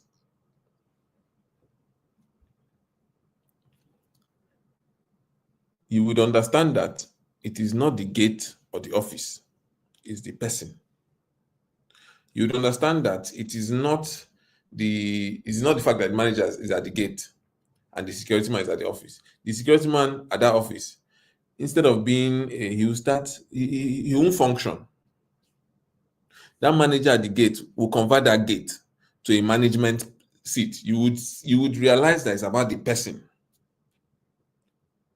So the mind that got you where you are, it cannot take you to that place you're trying to be. It cannot. And the only thing that can make you go to that place you're trying to be is if you change it. If you like, buy white shirt and starch it. Buy big Jeep and drive it. You will still stay where you are. It's not in the look. It's inside here.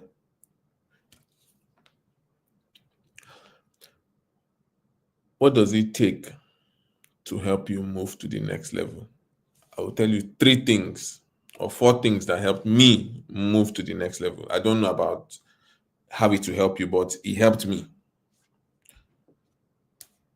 Number 1, integrity. Integrity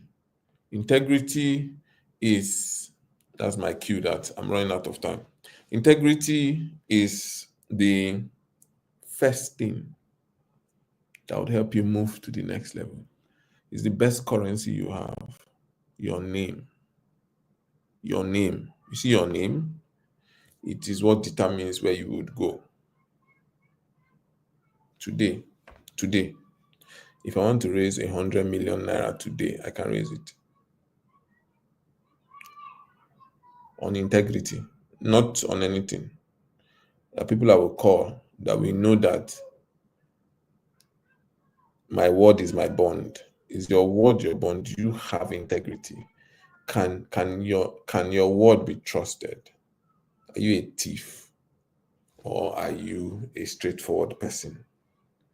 Can you tell me that I would do this for you tomorrow, and I don't need to be panicking. I'll say, if this person said it, he will do it.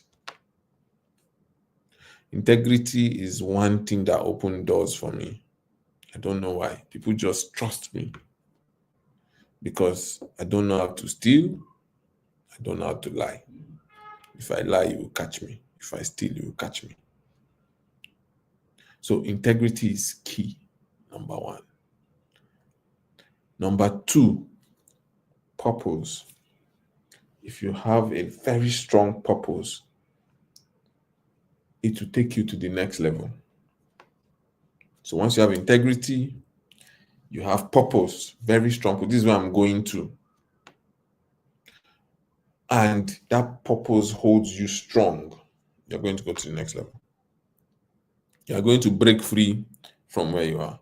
Most of us don't even know why we are here or why we're going where we're going to. We don't even have, there's no purpose for anything we're doing. We're just doing, we just wake up anywhere belle face. So if you come out of your house and go to the road and you just enter car, driver say where they go, say as they go, just they go. That's how some people are. But you should come out from your house and know that I am going to Wuse 2. So when you reach the junction, you're looking for a car going to Wuse 2. So if you have integrity and you have purpose, I have a sense of direction. Purpose gives you a sense of direction. Number 3, and very importantly for me, is the God factor. Many businessmen probably have too much sense. I've gone to big business school. I did not go, so I don't play with God. I'm telling you my own experience. Integrity, purpose, God factor. Before you step out, you hand it over to God. When you're in trouble, you run to God. When you're at a point where you're not sure, you speak to God. Very important. And you see, the God factor makes you have a heart for people. So you're not just doing it for yourself, you're doing it for people. Oh, Jesus, I'm out of time. So the final one is action. Action builds confidence. Confidence builds more action. It becomes a loop.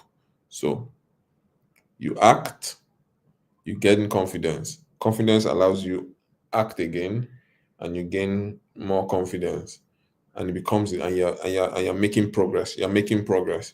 So I have decided to take this conversation with you. That's me acting.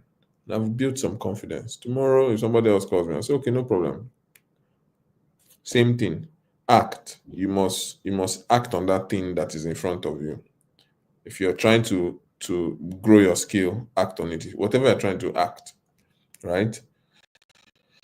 So that's about it. But I would say let me ask you a few questions. One, what beliefs are you carrying that is now a limitation? 2, what part of your current success is keeping you from getting to your next level? And then finally, what version of you does your next level business need? 3 questions. Again, what belief are you carrying that is now a limitation to you? 2, what part of your current success is keeping you from your next level? And then 3, what version of you do you need, or does your business need, to get to the next level? And with that, I hope I was able to give you a bit of my experience and how we've been able to come to this place. And I'm really happy and willing to take any questions. Thank you, Tracy.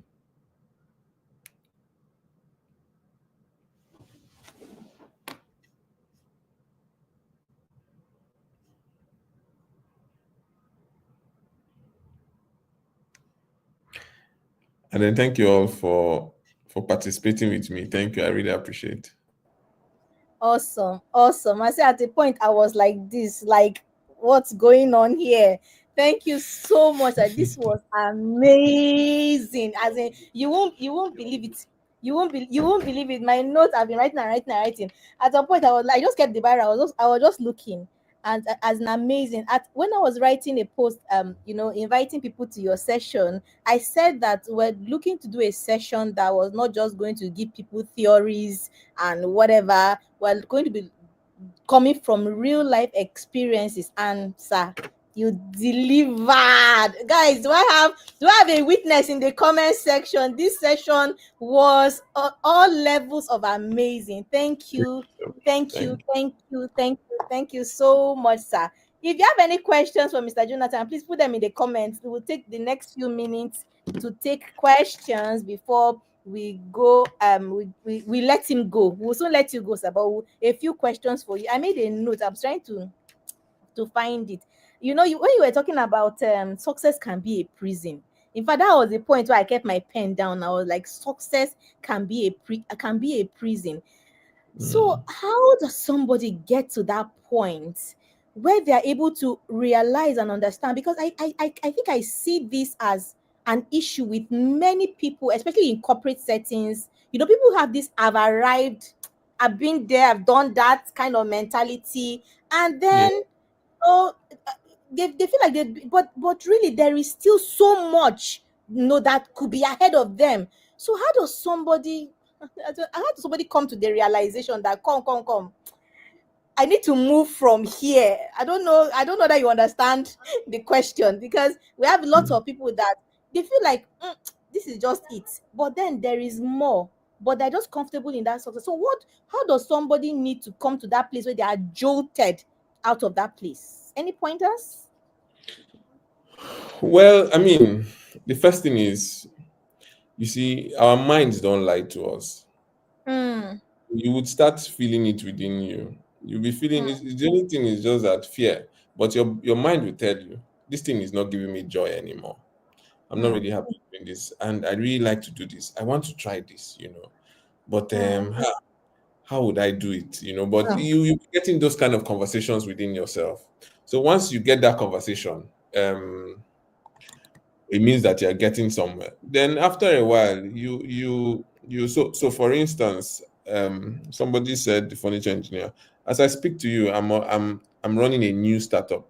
It's a mm, fintech, it's a fintech startup, and I started doing it because I was trying to solve a problem that was my personal problem.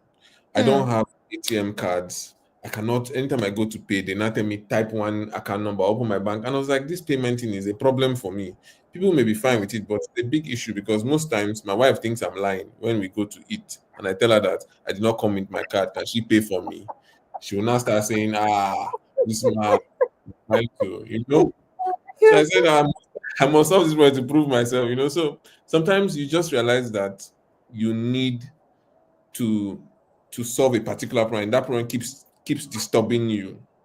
mm, That is a pointer towards the fact that maybe you need to start looking into that. And then you start that same process I put in the beginning, which is you start searching, mm, then you focus, then you mm. consolidate, and then you Then you scale. say, The same mm. process again.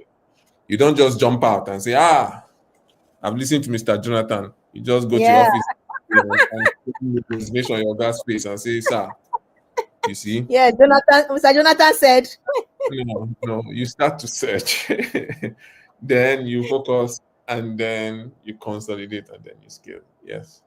amazing, amazing. I think Chukuma, I have a question here. He says, how do you build consistency after stepping out of your comfort zone? And I think I already answered that now. Like I said, you search, you focus, you consolidate, and then you And scale. then you Once you step out of your comfort zone, don't don't start building the warehouse. That thing that you feel maybe where you're going to, you may end up somewhere else. you know you may start thinking that you want to be building kitchen and you end up building office table. mm. So go through that process. So Tochuku has another question. She says, how do you handle fear when you are already at focus level and yet you have a Yes, lot of uncertainties? that's a very brilliant question, Tochukwu. But that's why it's a focus level. Focus level is bringing it down to a very minute point where you can manage it. The reason why you're focusing is so that you are able to almost consistently win, right? So we let me look for a quick example because I know our time is up. Let's assume that Tochukwu wants to start the biggest poultry in Nigeria. His focus level may be, first of all, going to poultry farmers, taking eggs from them, and supplying um, supermarkets. Mm. Now, with that, he knows that if he's not he has not bought plenty chicken, he has not, so he's not afraid that the loan he collected for the chicken he bought, the chicken will not die, because all he's doing is he's taking egg from somebody who already has egg and giving somebody who needs it. Once he does that, he looks like, this is good, I can get it. He buys the first chicken. So once on your focus level, you gain more confidence, because if you fall and you fail, it's not going to be so bad. You stand up and readjust again, right? Absolutely. Um, Mr. Jonathan, we somebody, have plenty of questions for you. So when one have passion but doesn't have financial backup, I love this question, and I know you will love answering it. Doesn't have financial backup, especially during the search period. What's the best way to navigate that? I know you will love it. Oh yeah, the, let's go. the answer is long. Oh. Everybody that knows me, everyone who knows me knows that I started all my business with 0 naira. I don't believe in starting any business with money. If you start business with the mindset of finance first, Mm, you will fail. mm. You don't need financial backup to start a business. If you cannot think of how to do it without money, then don't even bother going into it.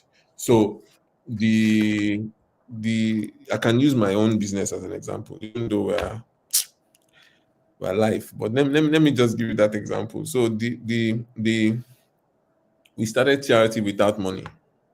We will go to someone who had a need for a kitchen. Do you want to build a small cabinet? No, it's not kitchen, a small cabinet. And person say, yes, we can build it for you. We go to someone who has a factory. Ogasa, we have somebody that wants to build a cabinet. Please, can we use your factory? If you finish building it, we would give you some of the profit. We go to someone who has the material. Oga, we have this project too. We're using this person's factory to build it. This person is willing to give us his machine. Would you give us some materials too? You can connect all of that together and still come up with a product. Mm. Anything you want to do, start from that point where you don't need money. At some point, you'd start to eventually, yes, raise monies here and there. But if you cannot start it without 1 naira, then you've not figured it out yet. Awesome. Thank you so much, sir. In fact, thank you, thank you. I think thank yous are not Thank you. enough. Guys, please say thank you to Mr. Jonathan. I love where you started. You say your business cannot grow beyond you. So the focus is not on money, it's not on all the external things that we always look at. The Mhm. focus is on you. It's Thank you 100% so you. Thank you so much. This has been an amazing, amazing session. Thank you. And thank you because the Let's Upgrade Workshop 2025 was also you jumping off the cliff. So I'm happy. I jumped Yes, to yes. Yeah, even though I don't awesome. know where we land, but I This jumped. is this was amazing, amazing, amazing. We'll do it again, sir. Yes, sir. Yes, Thank you. yes, sir. Yes, sir. We'll do it again. Thank you very much, sir. Thank you so much for your time. We deeply, deeply appreciate all the personal insights that you brought, to this session. Thank you, because this far exceeded our expectations. Thank you. Thank you. You didn't throw theories, business. You said it's not. What did you say? You said it's not a master class, but I was like, are you sure this is not a master class? Because it ended up being somewhat of that. Thank you so much, sir. Thank you. Somebody's still Oh, asking questions. Come on, you guys. If you want to take into my own session, my session is coming up next. Joel says, So I'm sure your boot camp will answer most of these questions. yes. Thank you. Get into the boot camp. Say, what is the place of capital if you don't need money to start? At the start, he has answered that, Joel. At the start, you must figure it out the point that you don't need money to start. He has given it, it's clear on that. Thank you Yeah. very much, sir. We will let you go now. Thank you very much. Guys, say thank you. Everybody saying thank you, sir. So much value. Thank you, sir, for being so detailed. Thank you, sir, the lion man. Thank you, sir. Thank you, sir. So many comments in the comment section. Thank you. Thank you so much, sir. We deeply appreciate it. So we will let you go now. I know you'll be hanging around to listen to a little bit of my own session. I will take it up from where you stopped. That the mindset is what we need, to move or take all this going forward and have, a better half year than the first half. Thank you very much, sir. We appreciate Thank it. you. Thank you, sir. Alrighty, guys. 2 sessions down, 1 session to go. Are you guys still here? The Let's Upgrade Workshop 2025 is live and is giving. We are eating and leaving no crumbs. This has been amazing. Were you here when Miss Abigail took us through the career clinic? It was awesome. And then we just got through with Mr. Jonathan taking us through the business clinic. It was on another level again. And this now we're going to get into the transformation clinic now. We're going to get into the transformation clinic now, and then we're going to take things even further down. Thank you so much for being here. We are almost done, but don't go away. We have one more session to go. The transformation clinic to be taken by yours truly. I'm going to be taking that session on the transformation clinic. So, but before we get into that, we have a few more videos for you, and then we will get into that session wholly. Thank you very much, and stay tuned as we get into the transformation clinic. I'm Igbaigwe David Vera, but I'm known in boot camp as King David. I'm a boot camp member, and I just like to express my gratitude to Coach Oasi for her efforts into the boot camp. It's indeed a thing of joy. It's indeed a mind-blowing thing. And then the Be More Accountability Boot Camp, one thing that stands out for me, it's the daily tasks. I am not really consistent with doing the daily tasks, but the few times that I have engaged myself in doing them, I tell you that it turns out great. She takes her time to tell you what to do every day, and it's something that once you sit down to do it, you get the best out of your day, I must say. So that is that part of the Be More Accountability Boot Camp that it really stands out for me. There are other aspects, the book reviews. We have a book that we read every month. There's a book review. There's the clarity session. It's a well structured program to help one advance himself or herself. Well, I would just like to say that the daily tasks that you will do as the one that has really engaged me and touched me in this boot camp, in this Be More Accountability boot camp. So I'm really grateful, and I continue to urge Coach Tracy that she should keep on doing all that she's doing. And thank you.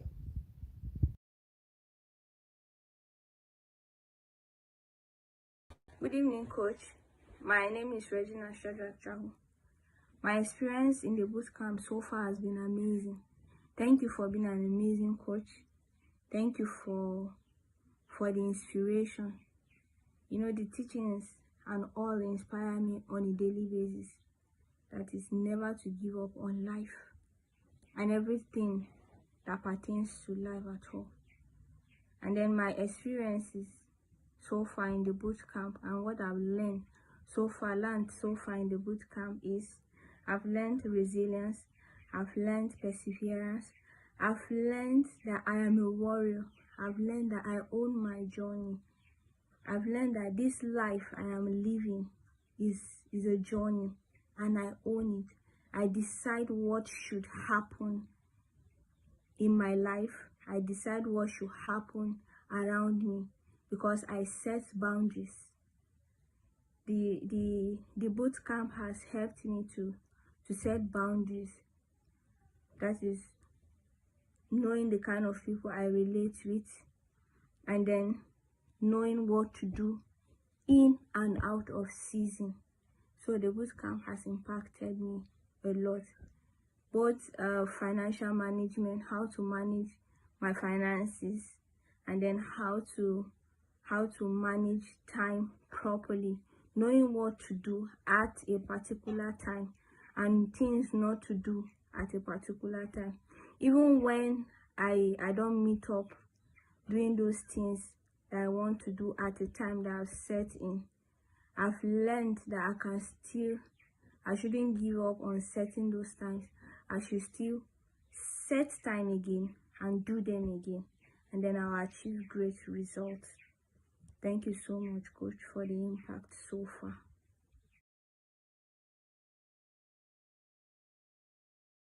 At the Transformation Clinic is a woman who lives and breathes intentional growth. Tracy Akpara, a powerhouse personal success coach and senior finance professional. Tracy is the founder of the Advanced Lounge, a vibrant personal development community empowering individuals to live on purpose. And with purpose, with nearly 2 decades of experience in leadership and strategy, she's mastered the art of combining analytical excellence with human-centered growth. But what truly sets her apart is her mission: to help people reclaim their lives and step boldly into who they're meant to be. Tracy is a movement builder. Through clear thinking, deliberate planning, and intentional action, she helps people break free from old patterns and rise into powerful new realities. At Let's Upgrade 2025, she's leading the Transformation Clinic with a soul-stirring session: Rebuild, Rethink, Rise, winning big with the new rules. If you've been craving clarity, courage, and a fresh path forward, this is your moment. Get ready to shake off limits and rise into your best self. Tracy Akpara is here, and transformation starts now.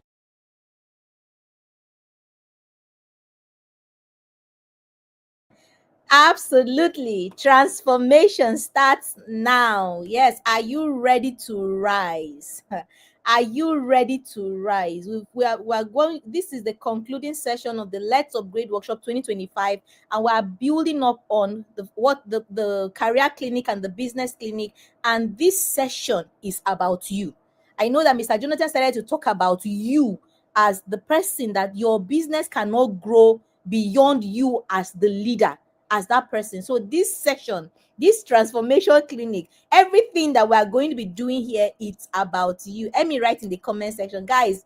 We always do my classes together. You cannot leave me. We are going to do this class together. It's all about you.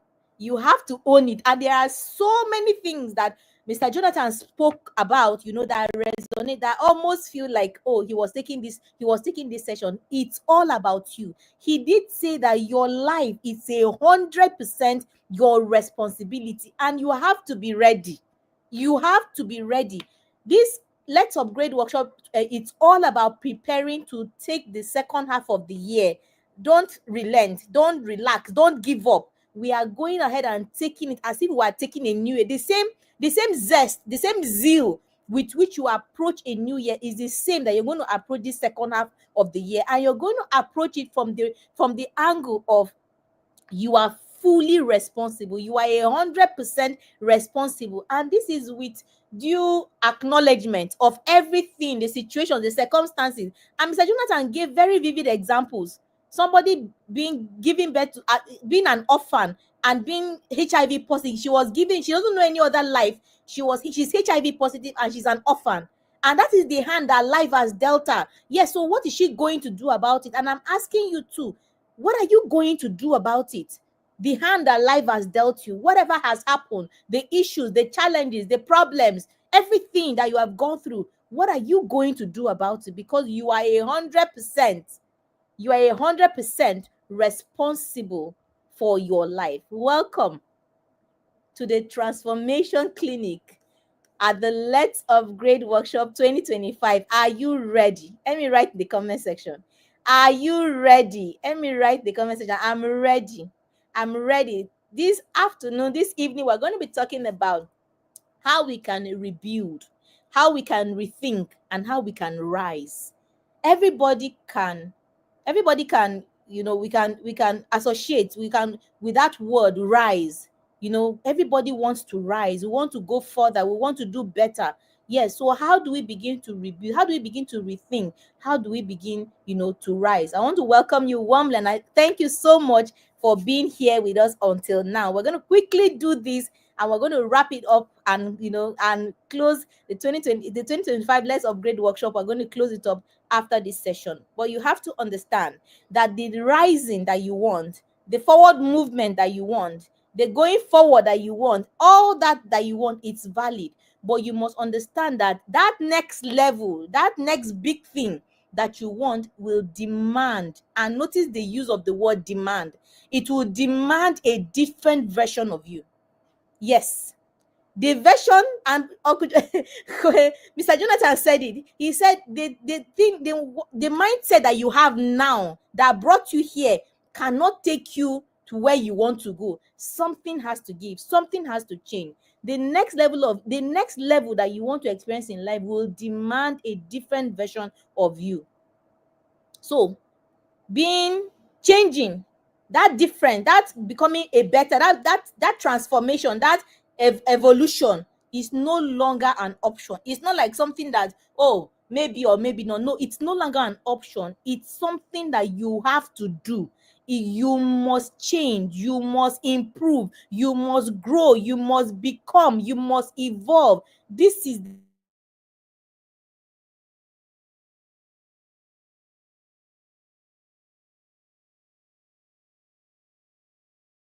the price. That the next level, is it yes, the level, is it for you? Yes, the next level is there. There are heights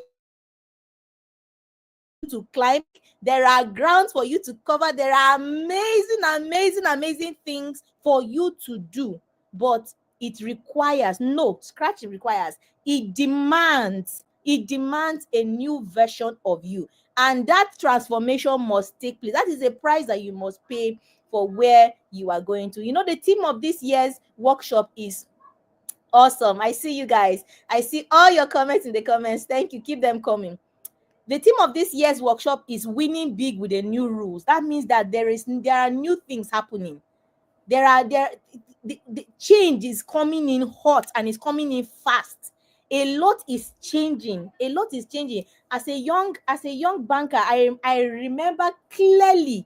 When ATMs came into banking. Before, there were no ATMs. Now we have ATMs. Then we went beyond ATMs. We started issuing ATM cards. We started issuing instant. Before, you wait 10 days or 1 month for the ATM to come from somewhere. Then start being instant. Now we start having mobile transfers on your mobile phone. Things are changing. The landscape is evolving. Why are you remaining in that particular spot? Mr. Jonathan said, a graduate with a certificate but with no skills. Things are changing. The landscape, the climate, the environment is changing. That is why we must position ourselves. And the change has to be with you as the person, as the human being that is operating in this environment, in this climate. So whether it's at work, you are working in a structured corporate organization, or you are an employee, or at business, or in anywhere that you are, the whole world is changing. But so you cannot remain the same. Let me write in the comment section, I write your name. I cannot remain the same. There is a demand, and the demand is that you transform. The demand is that you grow. The demand is for you to change. The demand is for you to position, because success is for you. I like how one of my friends, he says that they no forbid them. I be them forbid them. They no forbid success. So they no forbid them. That is, success is for you. Success is for you, but there is a requirement. No, there is a demand for you to be able to enter into those levels and into those realms of success. So understand that this is our reality. The reality is that business is no longer as usual. The reality is that things are changing, and they are changing fast. The reality is that even the world of work, what we used to call lucrative jobs, are no longer the lucrative jobs. Things have changed. The world has turned on its head. So there is a demand that you cannot remain the same. Let me write in the comment section, I cannot remain the same. It will be a disservice to yourself to think that, oh, ye graduate, oh, I have a first class, I have this, and so is that all? What can you do? You heard Miss Abigail. Many people are carrying certificates, but they cannot do the simple things, the things that they require on the day to day. There must be a change. And the change, I always like to say, you are not called to change the world. You are not called to bring peace into the world. You are called, first of all, to you. How can you position yourself? How can you go through that change that positions you for the next level? So this is our reality. The world as we know it has changed. Yes, I love it. Linda says, Linda Hemba, I cannot remain the same. I love it. Tochi says, Tochi, you cannot remain the same. Anita, I see you. Debbie, I see you. We cannot remain the same. This is the reality. The reality is the reality. Everything has changed. The world has turned on its head. Traditional career paths are being redefined. Business strategies that have worked before are no longer working. They used to say, before you start business, capital, right? Even in basic economics now, they taught us capital, land, labor, all those things. Mr. Jonathan working, he didn't come to give us motivational talk. He didn't come to give us theories, telling us practically that you can start business. And he gave us example. He's not talking out of the air. The world of work and the world of business has changed. The pace of change is so fast that when you stand still, that is not, you are not moving back, like you are not counting your steps and going back. But standing still alone will ensure that you are falling behind. So do you want to fall behind? No. We must ensure that we are moving. And that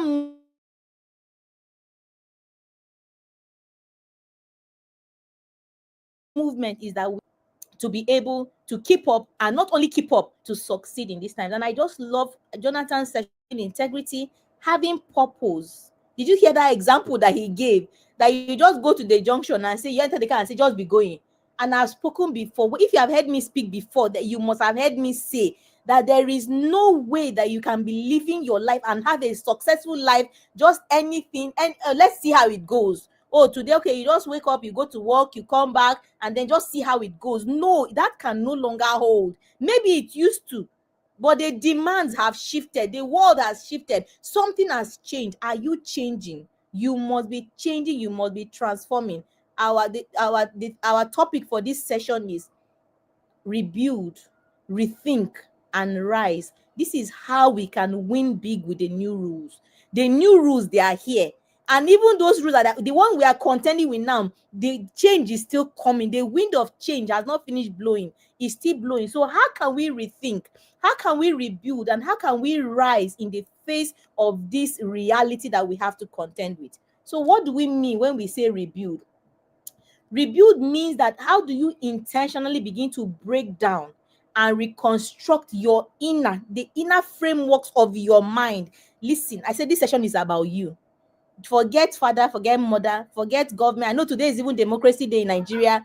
Forget father, forget mother, forget government, forget president, forget supervisor, boss, whoever. Forget them all. This session is about you. You must be ready to contend with that person. You must be ready to tell yourself that I cannot stand still. That is, you are not even going back. You cannot afford to stand still. You cannot afford to trade using the tricks of yesterday. The rules have changed and you have to change with them. So when we say rebuild, what do we mean? You are not rebuilding, and I said it, you are not looking at saving the world. When we say rebuild, immediately is you. The focus is on you. Rebuild means how do you intentionally begin to break down and reconstruct? Because of course you have been constructed all this while, whether you are 15, you are 20, 30, 40, 50 years, there has been a construct all this while, all these years that you have been living. But now you are in the face of change. You are contending with something You are contending with an environment, you are contending with a climate that hitherto was not known. So what do you do? How do we begin to reconstruct the frameworks of our mind? Mr. Jonathan said it. The problem is between our two ears, our mind. And he said one of the phrase that I love, as you think, so you are. So how do we reconstruct our mindset, our habit, our identity, our strategy? All these things that we're talking about, many times people like to associate it with organizations. Organizations go for things like process improvement, strategic cycles. Organizations have maybe 5 year strategic cycles. They have process improvement. They have consultants coming to do these things. Let me tell you that we are in the era where you have to break it down and bring it apart from organizational level. We have to bring it down to our person, your individual life. How do you begin to reconstruct the frameworks of your mindset, the habits that are no longer serving you? You keep doing things and you say, this is how we've been doing it. I saw one very funny will I say very short clip that was very, very funny, but god, it was very funny. So this man, there was a gate, a white gate, transparent, had like bars. Of course, as with every gate that the gate had a small door in the middle. That small gate that we open and go through for pedestrians, and then we open the wider gate for when a car or something big wants to come in, right? So apparently this old man has been used to going through the small pedestrian gate, which is okay. So when the big one is locked, you are not that big, you can pass through the pedestrian gate. But this man comes on this fateful day, and the big gate is wide open. The big gate is wide open. So what's the natural thing to do? Is to pass through now. The gate is already open.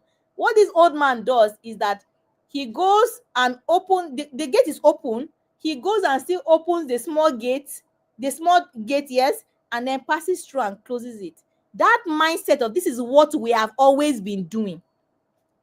This is what we have always been doing. And so you continue to do it in that manner. It can no longer serve you. Yes, Linda, I see your question.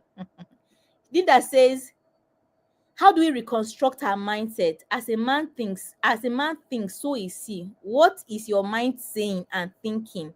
Yes, and you decide. You decide. It is about what is your mind saying now, and what do you want to do? What have you decided? There is so much power that we carry that many times we are even unaware of it. The mindset that you carry,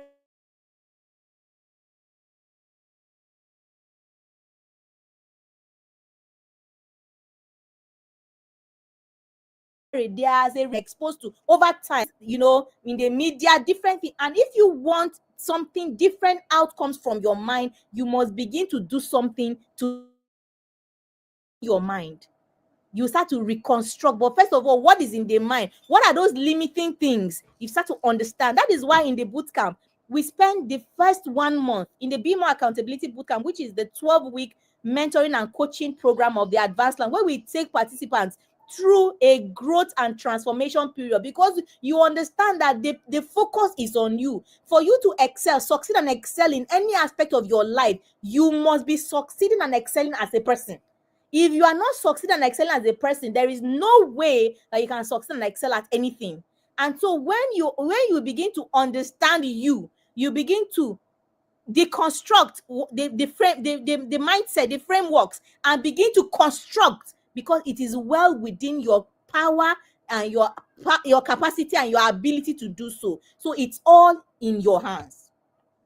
It's all in your hands. What your mind is saying what you are fed it. So you go back and you begin to deconstruct and reconstruct, and then you begin to have a new framework of thinking, because whatever it is that you are thinking it is whatever it is that you are going to be able to you are going to manifest. So, and it is within your control to decide. That is why that's why I always say that the first thing is a decision. Somebody else will hear these things, and we've had wonderful facilitators, we've had wonderful speakers come, and then they just say it, and it all sounds good.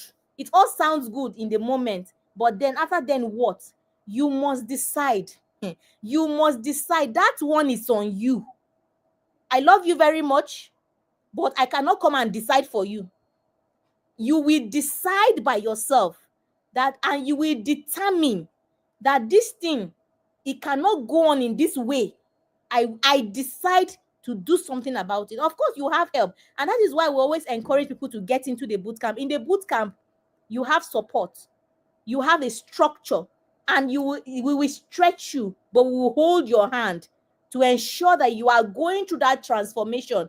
Every in the boot camp, there is for the 12 weeks at boot camp, you have 12 classes, and we'll deal with some of these issues. There is a whole master class on the power of mindset, of the power of thoughts and of mindset, and we will take you through the things that you need to do to be able to handhold you, through the process of deconstruction and reconstruction. But the myth of the matter is that you must decide. Do you want to do something about this? Do you think this is something that you should do something about? Do you want to still remain stagnant, standing in one place, and while the world is moving at speeds that we cannot even begin to fathom? The world is moving so fast. Everything is changing so fast. You cannot afford to stand still. And we are saying that for you to be able to rise, for you to be able to succeed sustainably, then you must bring the focus back to you. And it starts with a decision. So you can tell yourself, I've decided. And then you follow up with action. The boot camp offers you the opportunity to have you have support and have accountability as you go through that process. But the truth of the matter is that 12 weeks at the boot camp, and you will never remain the same. You will go through a process of change and of growth, and you will be the better. And that is what we aim to achieve, that you are becoming a better and a more valuable version of yourself. So we need to rebuild. What does rebuild? What does it entail? You have to begin to let go of outdated definitions of success. Oh, we have to begin to let go. There was a time when success meant, oh, you finish school, you get a government job, and then you work 35 years, and then, but now there are many people that have broken those molds. Of course, we know that success has been redefined. But what are you doing if you continue to hold on to the notion that, oh, this is success for me, that nothing, once I have my degree, I have my certificate, of course, going to school is awesome, it's amazing.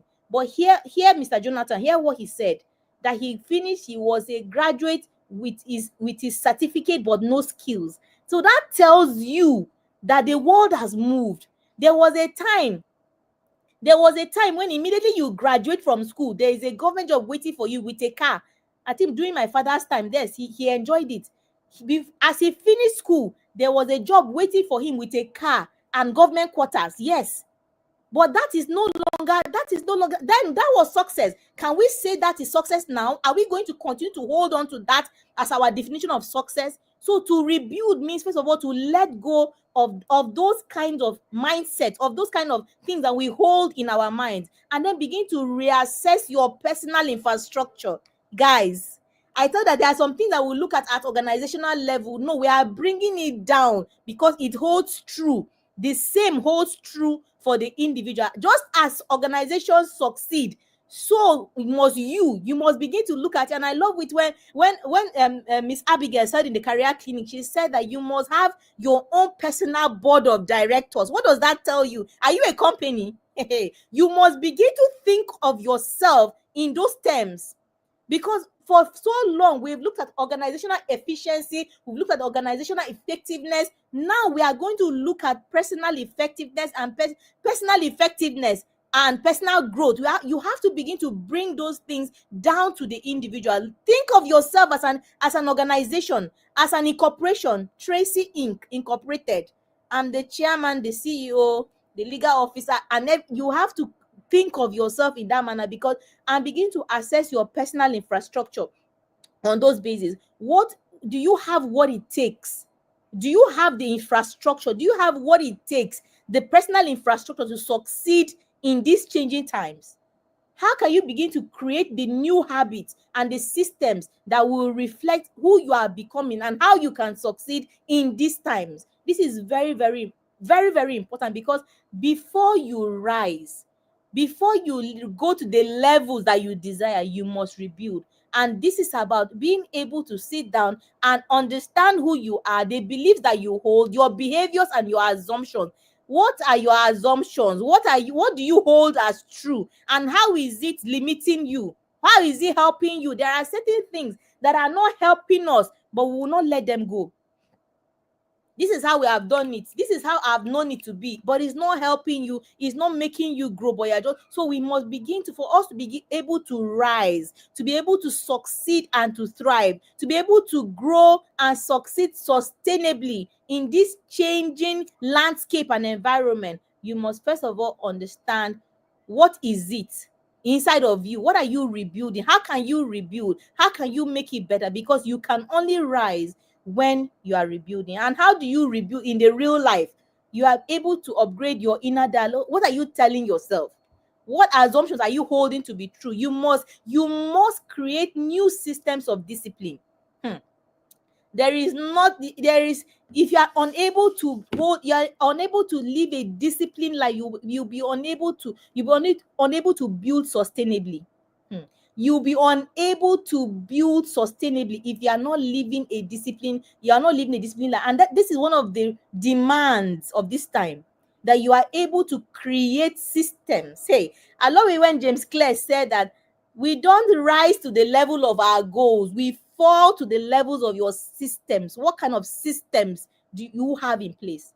In the boot camp itself is a system. We've created a system that holds you accountable. We've created a system that you get in and you are not trying to figure anything out. There is a structure on ground. You get in and you begin to run. You begin to see yourself. You begin to see and understand who you truly are, and you begin to run and you begin to succeed in that system that has been created. What systems do you have?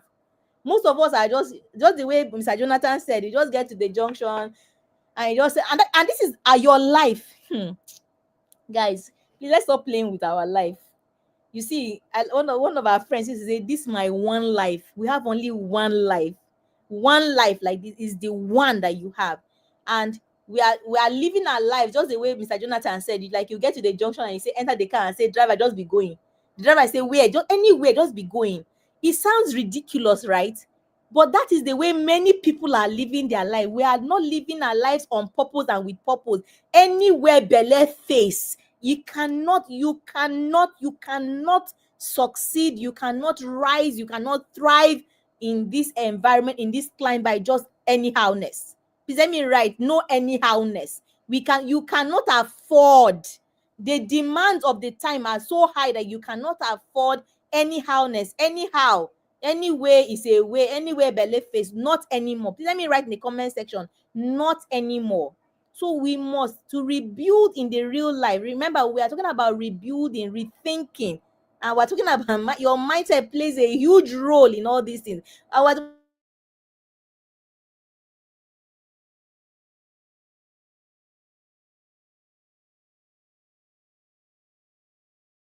talking about rebuild and win big discipline, and then you have the to do the work for you to be able to succeed externally.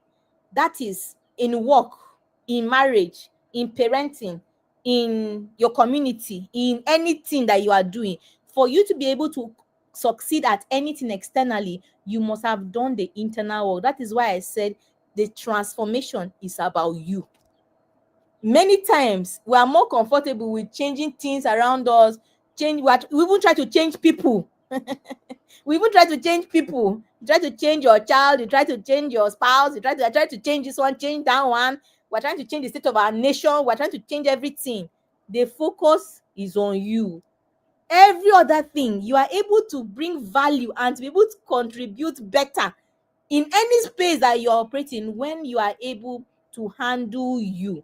So before you can succeed externally, before you can handle any form of external success, then you must be doing the internal work. You must be working on you. So think of it. You know how you renovate a house? Think of it, this session, that going forward, going from here, this is how we are able to win big with the new rules. This is how we are able to take on the second half of the year and finish it strong and close out strong, when we are able to start from us and begin the transformation with us, because this success starts with you.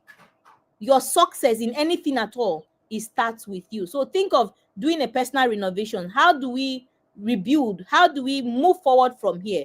By creating new systems of discipline, by changing our mind. Somebody say, I just changed my mind. Let me write in the comment section, I just changed my mind. The mind is yours. You can change it.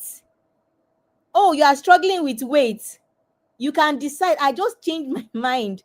I'm not having that extra piece of whatever. I'm not having that extra piece of, you can change your mind. You can change your mind. You can change your mind. Are you hearing me? You can change your mind. You can change your mind. The mind is yours. You are the one, you are in control. And so you are able to do that, and then you are able to move forward. So that's about rebuilding. So how do we begin to rethink? Time is running out. Wow. How do you rethink? Rethinking is about challenging your current assumptions, the things that you hold to be true, your beliefs, your strategies, and begin to bring them into the alignment to where the world is going. And I spoke about this when we're talking about rebuilding. The world is going. Where is the world going? Do you know? The world is moving fast. Do you know? The world is going towards, heading towards different areas. Do you know? How are you positioning yourself for success? Are we still holding on to the assumptions that we had all these years ago, or the assumptions that were handed to us, the things that we were told? We didn't question it. Somebody was in my office yesterday, and we were having a conversation. I told her, I said, normalize. So she was telling me about something, and I asked her why. And she said, oh, she didn't ask why. I said, normalize asking why. You must normalize asking why, because you must be ready to challenge. Not that you are ready to learn, but in learning, you are challenging certain assumptions. Because many times, listen, many people, even you don't have a reason for doing things the way you are doing them. Ask yourself why. Why am I doing this like this? There are some certain things that were passed to us. We didn't ask why, because they told us that children don't ask questions, or we should not ask questions. Shut up, don't ask questions. So you must normalize asking why and reawaken the curiosity in you. Normalize asking why, that you are able to understand things better, and even you are able to challenge the status quo. You are able to challenge assumptions. You are able to challenge beliefs. You are able to challenge strategies. You are able to make up your own mind about certain things. If I ask you why, you should be able to tell me why. Oh, no, that's how just they used to do it too. That's how I know it too. That's how why. So normalize asking why. This is how you begin to rethink. When you are rethinking, remember, it's your mind. Mr. Jonathan told us that it is what is between our ears.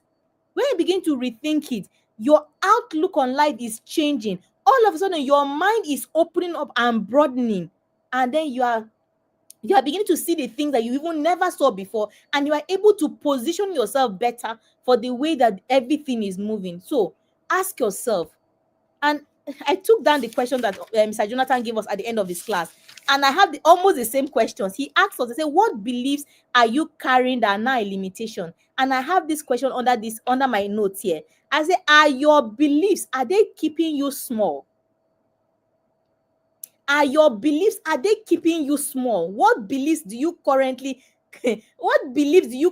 carry, and are they keeping you small?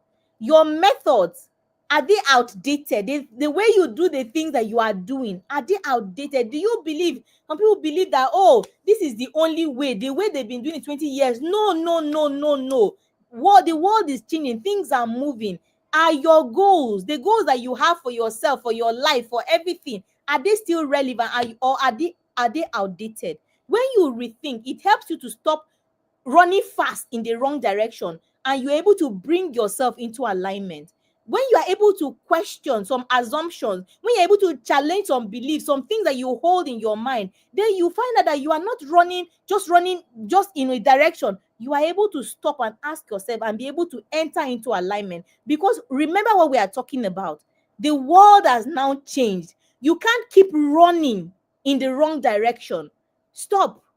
Let's analyze and let's be able to re-strategize and gather ourselves and move forward in the right place. And we must be in alignment. So, are your beliefs keeping you small?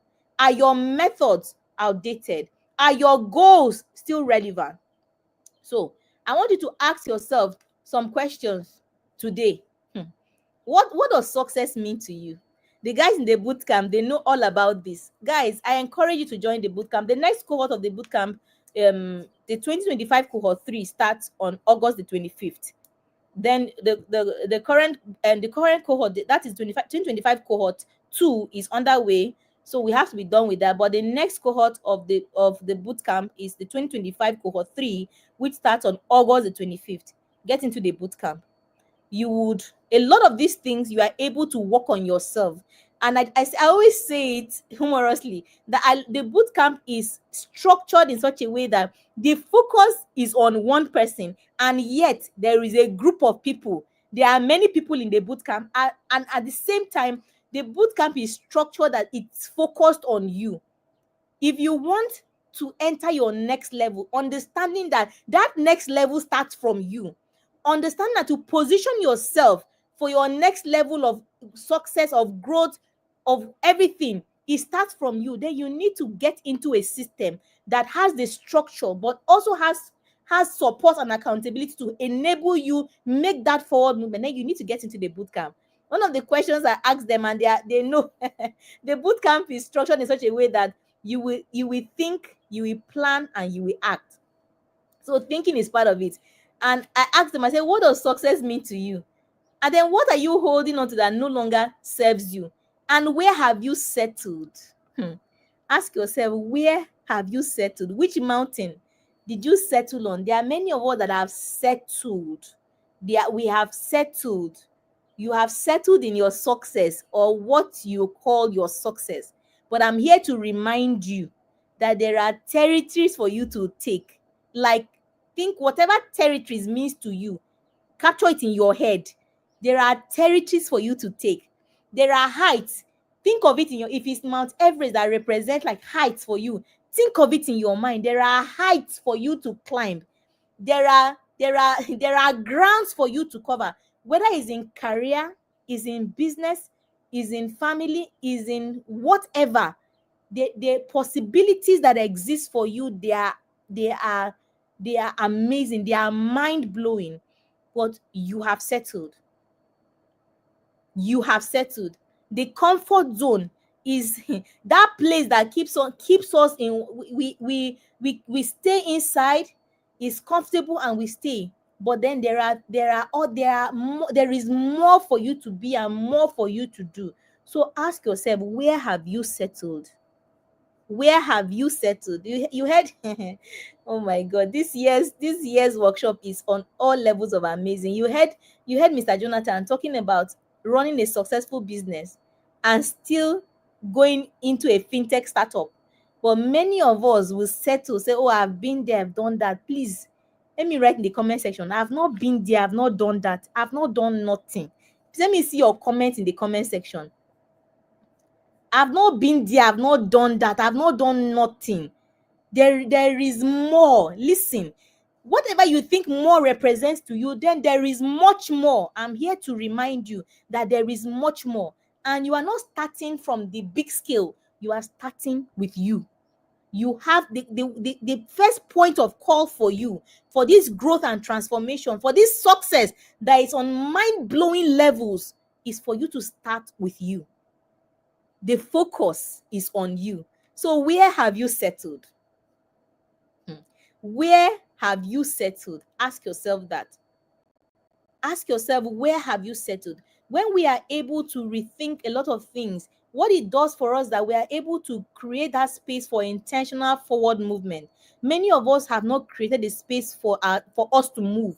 but you must begin to create the space for yourself. Make room for yourself. Guys, hey, let me write in the comment section, I make room for myself. We have time. We make room. In fact, we create room for everything and everyone and all kinds of mundane things, but there's no room for you. You must make room for you. You must make room for your forward movement and for your intentional growth. You must make room for your reinvention. You must make room and put yourself in the driver's seat of your life, because listen, guys, you are in control. You are in control.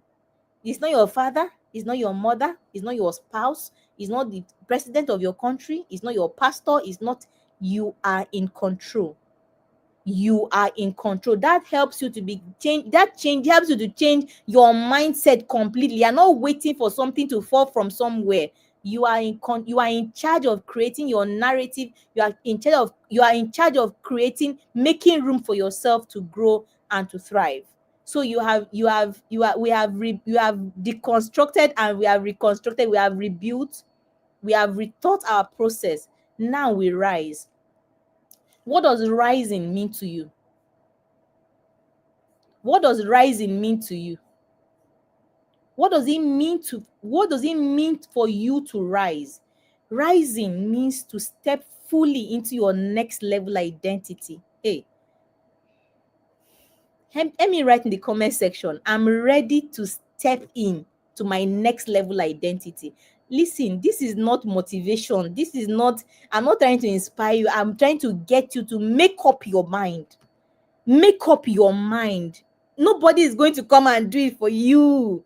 I cannot even do it for you. I cannot do it for you. You have to make up your mind to rise, to rise, to win big with the new rules in this year 2025, not next year. Many of us have checked out of this year. I'm here to remind you that don't check out of this year. There still remains work to be done in this year. To rise means to fully step into your next level identity. Can you imagine a life where you are clear, crystal clear about what you are doing and where you are going, where you have the courage to move irrespective? And Mr. Jonathan told us, we are going to meet problems, we are going to meet challenges. How do you move? Do you find the courage? Do you sustain the courage and the ability to move irrespective? Think of a world or think of your life where you are clear, you are moving forward with so much clarity, with so much courage and so much confidence, and that you're able to take action, take decisive action. You are able to own your voice and own your vision. You are able to lead from your future. You are able to look at your future self. You are able to look far and say, that is the person. And then you are able to lead from that place. I gave the guys in the boot camp a very interesting task. I think it was within this week or was it last week. I told them, I joined the boot camp, guys. Oh my God. I told them to write a letter to their 90-year-old self. I had some very interesting feedback. You must see that person and you must lead from that place. So you're not leading from your fears. Can you imagine your life in so many years from now? And imagine that successful, that healthy, that person walking towards you. And then you are only this person, this version of you is trying to catch up with that person. And all of a sudden, it's clear in your mind. All of a sudden, you know where you are going to. It's clear where you are going to, and you are able to proceed. You are able to proceed with clarity, with courage, and with confidence. And then you are able to lead from that your future self and not from your fears. So after rebuilding and rethinking, the next natural thing for us to do is to rise. Now is the time for you to walk the talk. Are you ready? Please let me write in the comment section, I'm ready to walk the talk. You heard Miss Abigail speak in the career clinic. You heard Mr. Jonathan speak in the business clinic. You've heard me speak for the couple of minutes in this session. Are you ready to walk the talk? So it's not just about hearing. I'm not interested in your hearing and hearing alone. You must be able to walk the talk. Are you ready? Are you ready? Let me write in the comment section. Help me write in the comment section. I'm ready to walk the talk. I'm ready to walk the talk, because you must be ready. This is not all about getting people to come and tell you, You must be ready to make the decision, to walk the talk. You must be ready. Are you ready? Are you ready? Yes, I see you, Peace. Peace says, I'm ready to step fully into my next levels. Amazing. Joel says, I make room for my intentional movement. Amazing. Grace says, I'm ready to step into my next level. And Peace says, I'm ready to walk the talk. Amazing. You must be ready to walk that talk. You must be ready. So what are the new rules for winning big? Your identity is your new strategy. That is why everything is built around you. In the boot camp, we talk about personal culture, how to build that personal culture. And I say organizations have culture. We have organizational culture. Even your family has culture. Your hometown has culture. Your village, you have culture. What about your personal culture? Your identity. Your identity is your strategy because you are unique. You are special. There is no one like you. I think it was Brian Tracy that was saying that in a billion lifetimes that there is nobody that will have the combination of experiences, everything that makes you unique. And so your identity is your strategy. That is why there is no other place. Hear me. There is no other place for you to start from. There is no strategy formulation that is not centered around you. Any strategy formulation that is not centered around you, for you, cannot hold. That is why somebody else cannot bring their strategy. You cannot say, oh, let me go and adopt Coach Tracy's strategy. In the bootcamp, I tell them, I said, you are receiving the same instructions. You are receiving the same classes, the same everything, but the ability to, you have to bring it back and be able to put it into your unique situation and circumstance. You have to build your strategy around your identity. Your identity is your strategy because there is nobody that is like you.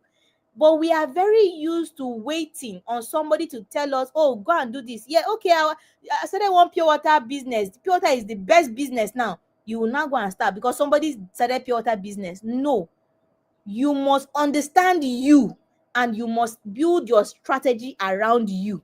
It is unique to you. Nobody will build it. I know we like it when people build us, they hand us things on a platter. Nobody, and I always say it, even in the boot camp, I say I'm not doing anything for you. My job is to provide you the structure, provide you with templates, but you are going to do the work. And if you are ready to walk the talk, then you begin. If you are ready to walk the talk, then you come and we'll go on a journey, and you are able to transform and evolve into this person that you will amaze yourself. You will surprise yourself at the person that you are becoming. Self-awareness is key. These are the rules for winning big. These are the rules for rising, for succeeding sustainably. Self-awareness is the new intelligence. 1 month in the boot camp. The boot camp is for 12 weeks. We spend the first 4 weeks getting the boot campers to the place where they are having this an understanding of themselves. See, you are like a whole course to study, but you are the one that will study it. Many people don't know jack about themselves. You don't know what you are capable of. You don't know what you that triggers you. You don't know where you are going. Many people don't know nothing. So your self-awareness is the new intelligence. And then purpose, I'm glad that Mr. Jonathan touched on it. Purpose is the new productivity. You must know where you are going. He said that without purpose you are living dangerously.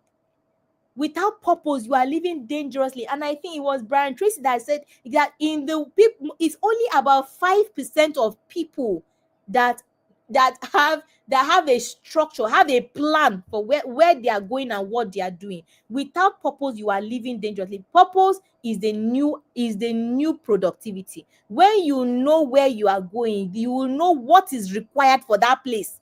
First of all, you have to determine, where are you going? Please ask yourself, where are you going? Many people don't know where they are going, and you must remain, because of the changing environment and the changing climes, you must remain adaptable. These are the new rules for people that want to win today. And let me tell you, it's within your reach. What have I said? Your identity. your self-awareness, your purpose, and your adaptability. And all these things, they are within your reach. Please let me write in the comment section, they are within my reach. It's not something, you're not going to Zambezi, you're not going to Zimbabwe, you are not going to the ends of the world to get nothing.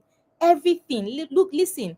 It was Miles Monroe that said that just as God created a fish with swim in it, so when the fish is giving birth, the fish does not start learning how to swim the way we go into the water and you have a swim instructor. No, just like the swim does not looking for, doesn't it's not looking for the fish is born with swimming inside of it.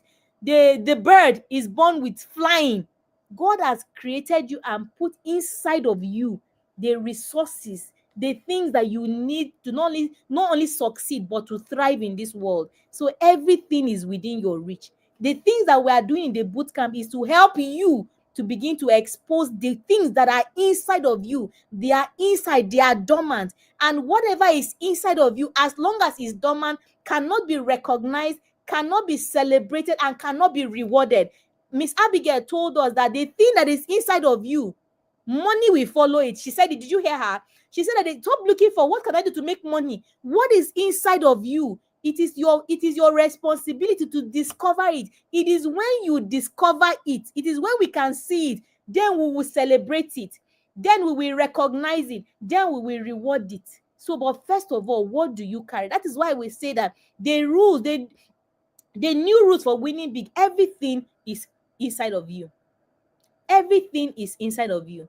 So what have we said in this session? For you to enter that transformation, that process of evolving, that process of becoming, you must rebuild, you must rethink, then you must rise. And so this is your invitation today, is to walk away, from these sessions, from all these sessions that we had over is 3 hours now, the clarity to rebuild, the courage to rethink, and the confidence to rise. And I want to specially invite you to register and be a part of the next cohort of the 2025 cohort 3 of the Be More Accountability Bootcamp. We have carefully crafted a system, a thoughtfully put together system that will ensure your growth and your transformation. You want to win, you want to succeed, you want to rise, and you want to thrive, you want to win big with the new rules.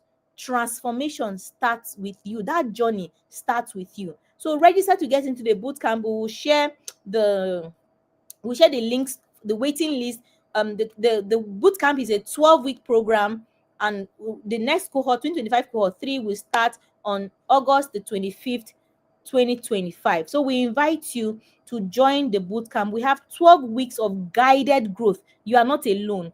12 weeks of guided growth, and you will go through your vision to setting your strategy goals to executing daily. You will be handheld daily. You will be provided with the tools, the resources to go through that transformation to become the best version of yourself. In the bootcamp, we have built-in accountability at different levels. The system holds you accountable. You yourself, you will learn to hold yourself accountable. You will have systems within the system that hold you accountable. So there is accountability built in, and there is mentorship and coaching inside the whole package. You get to pay 50,000 for the 12 weeks, and you can hold your spot with just 5,000. You can pay in installments until August the 25th. Of course, you need to make a full payment before the commencement of that cohort on August the 25th, 2025. So everything that we have said in all these sessions, you can hear from whether you are a career person, whether you are a business person, everything is centered around you. This whole thing is centered around you, and you must make up your mind, and you must decide that transformation, it becomes your lifestyle. And I invite you to make the bootcamp your next step. After this, your next step, so you are able to build the system. Remember, we spoke about systems. In the bootcamp, you are able to build the systems that support your growth. You are able to focus on yourself and remove all those limiting beliefs and the self-sabotage, eliminate self-sabotage, and you are able to belong to a community of people, of like-minded people. So you are not looking for, who will help me on this journey. Remember your personal board of directors that that Miss Abigail spoke about, you are able to build connections and network with people that you are on the same journey, you are traveling the same direction with. So the boot camp is not just, it is a transformation. It's a system of transformation. We're not giving information. No, no, no. The whole system of the advanced lounge is not built to just give you information. Everything that we do, we pride ourselves in ensuring that you are able to take actionable steps from today. Even from today, you're able to take actionable steps that will make your journey and your life better going forward. So we invite you to join the boot camp. Don't walk your journey alone. You have a community of people that will walk your journey with you. So understand that you cannot become who you need to be by remaining who you are. I saw that quote by Max Dupree. You cannot become who you need to be by remaining who you are. There is someone that you need to be able to access the levels, the heights, the grounds. There is somebody that you need to be, and you cannot become that person by remaining who you are. So thank you very much. This has been an amazing time. Thank you for being such an amazing and engaged audience. Thank you so much for being here. Okay, Don Matt says, how much is the participatory fee? The participatory fee for 12 weeks of bootcamp is 50,000 naira. The next cohort starts on August the 25th, so you can hold your spot with 5,000, and then you can make payments, installment payments up until August the 25th. Thank you so much. Thank you. P says this session was so power packed. Thank you so much, Koti, for putting this together.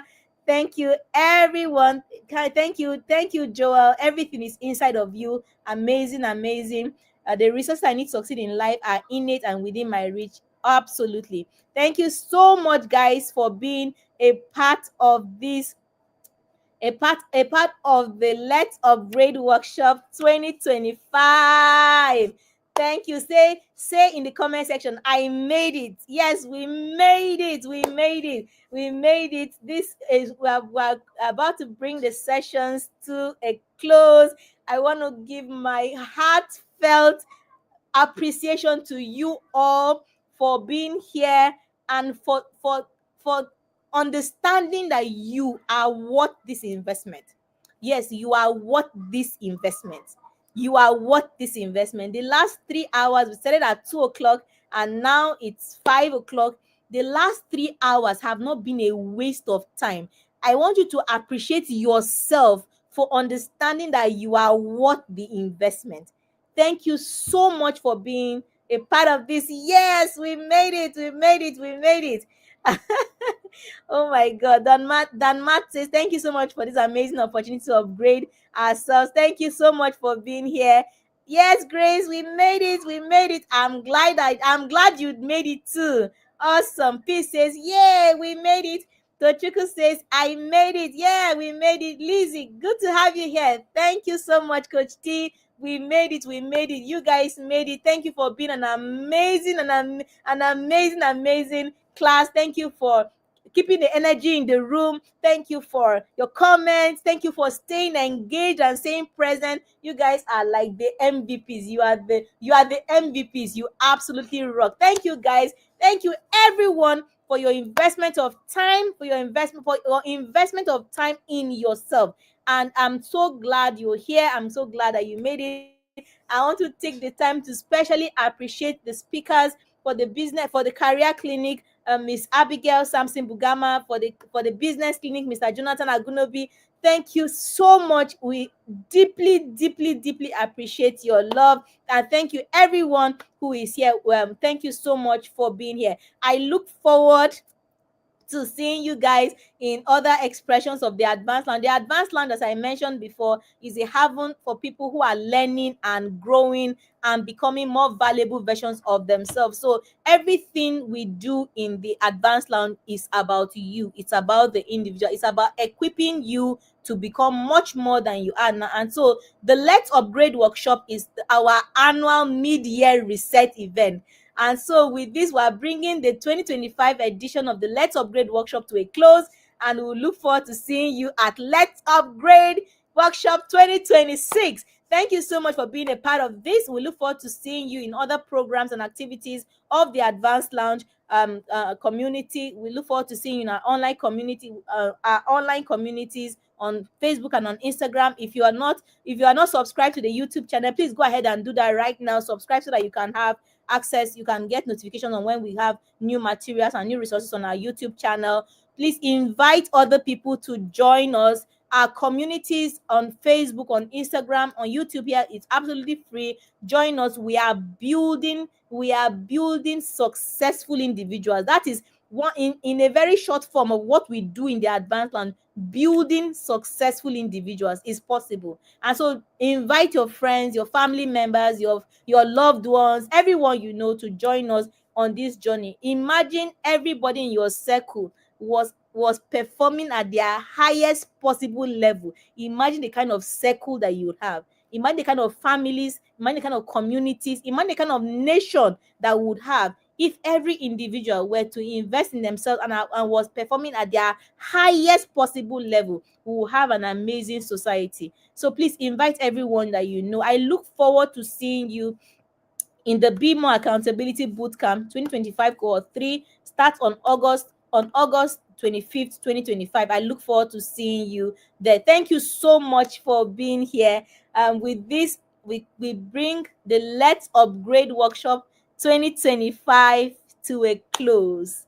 Thank you so much for being a part of this, and we look forward to seeing you next year. Have a wonderful evening, everyone. Goodbye and God bless you. No, always, I'm rooting for you to be more. Good night, everyone.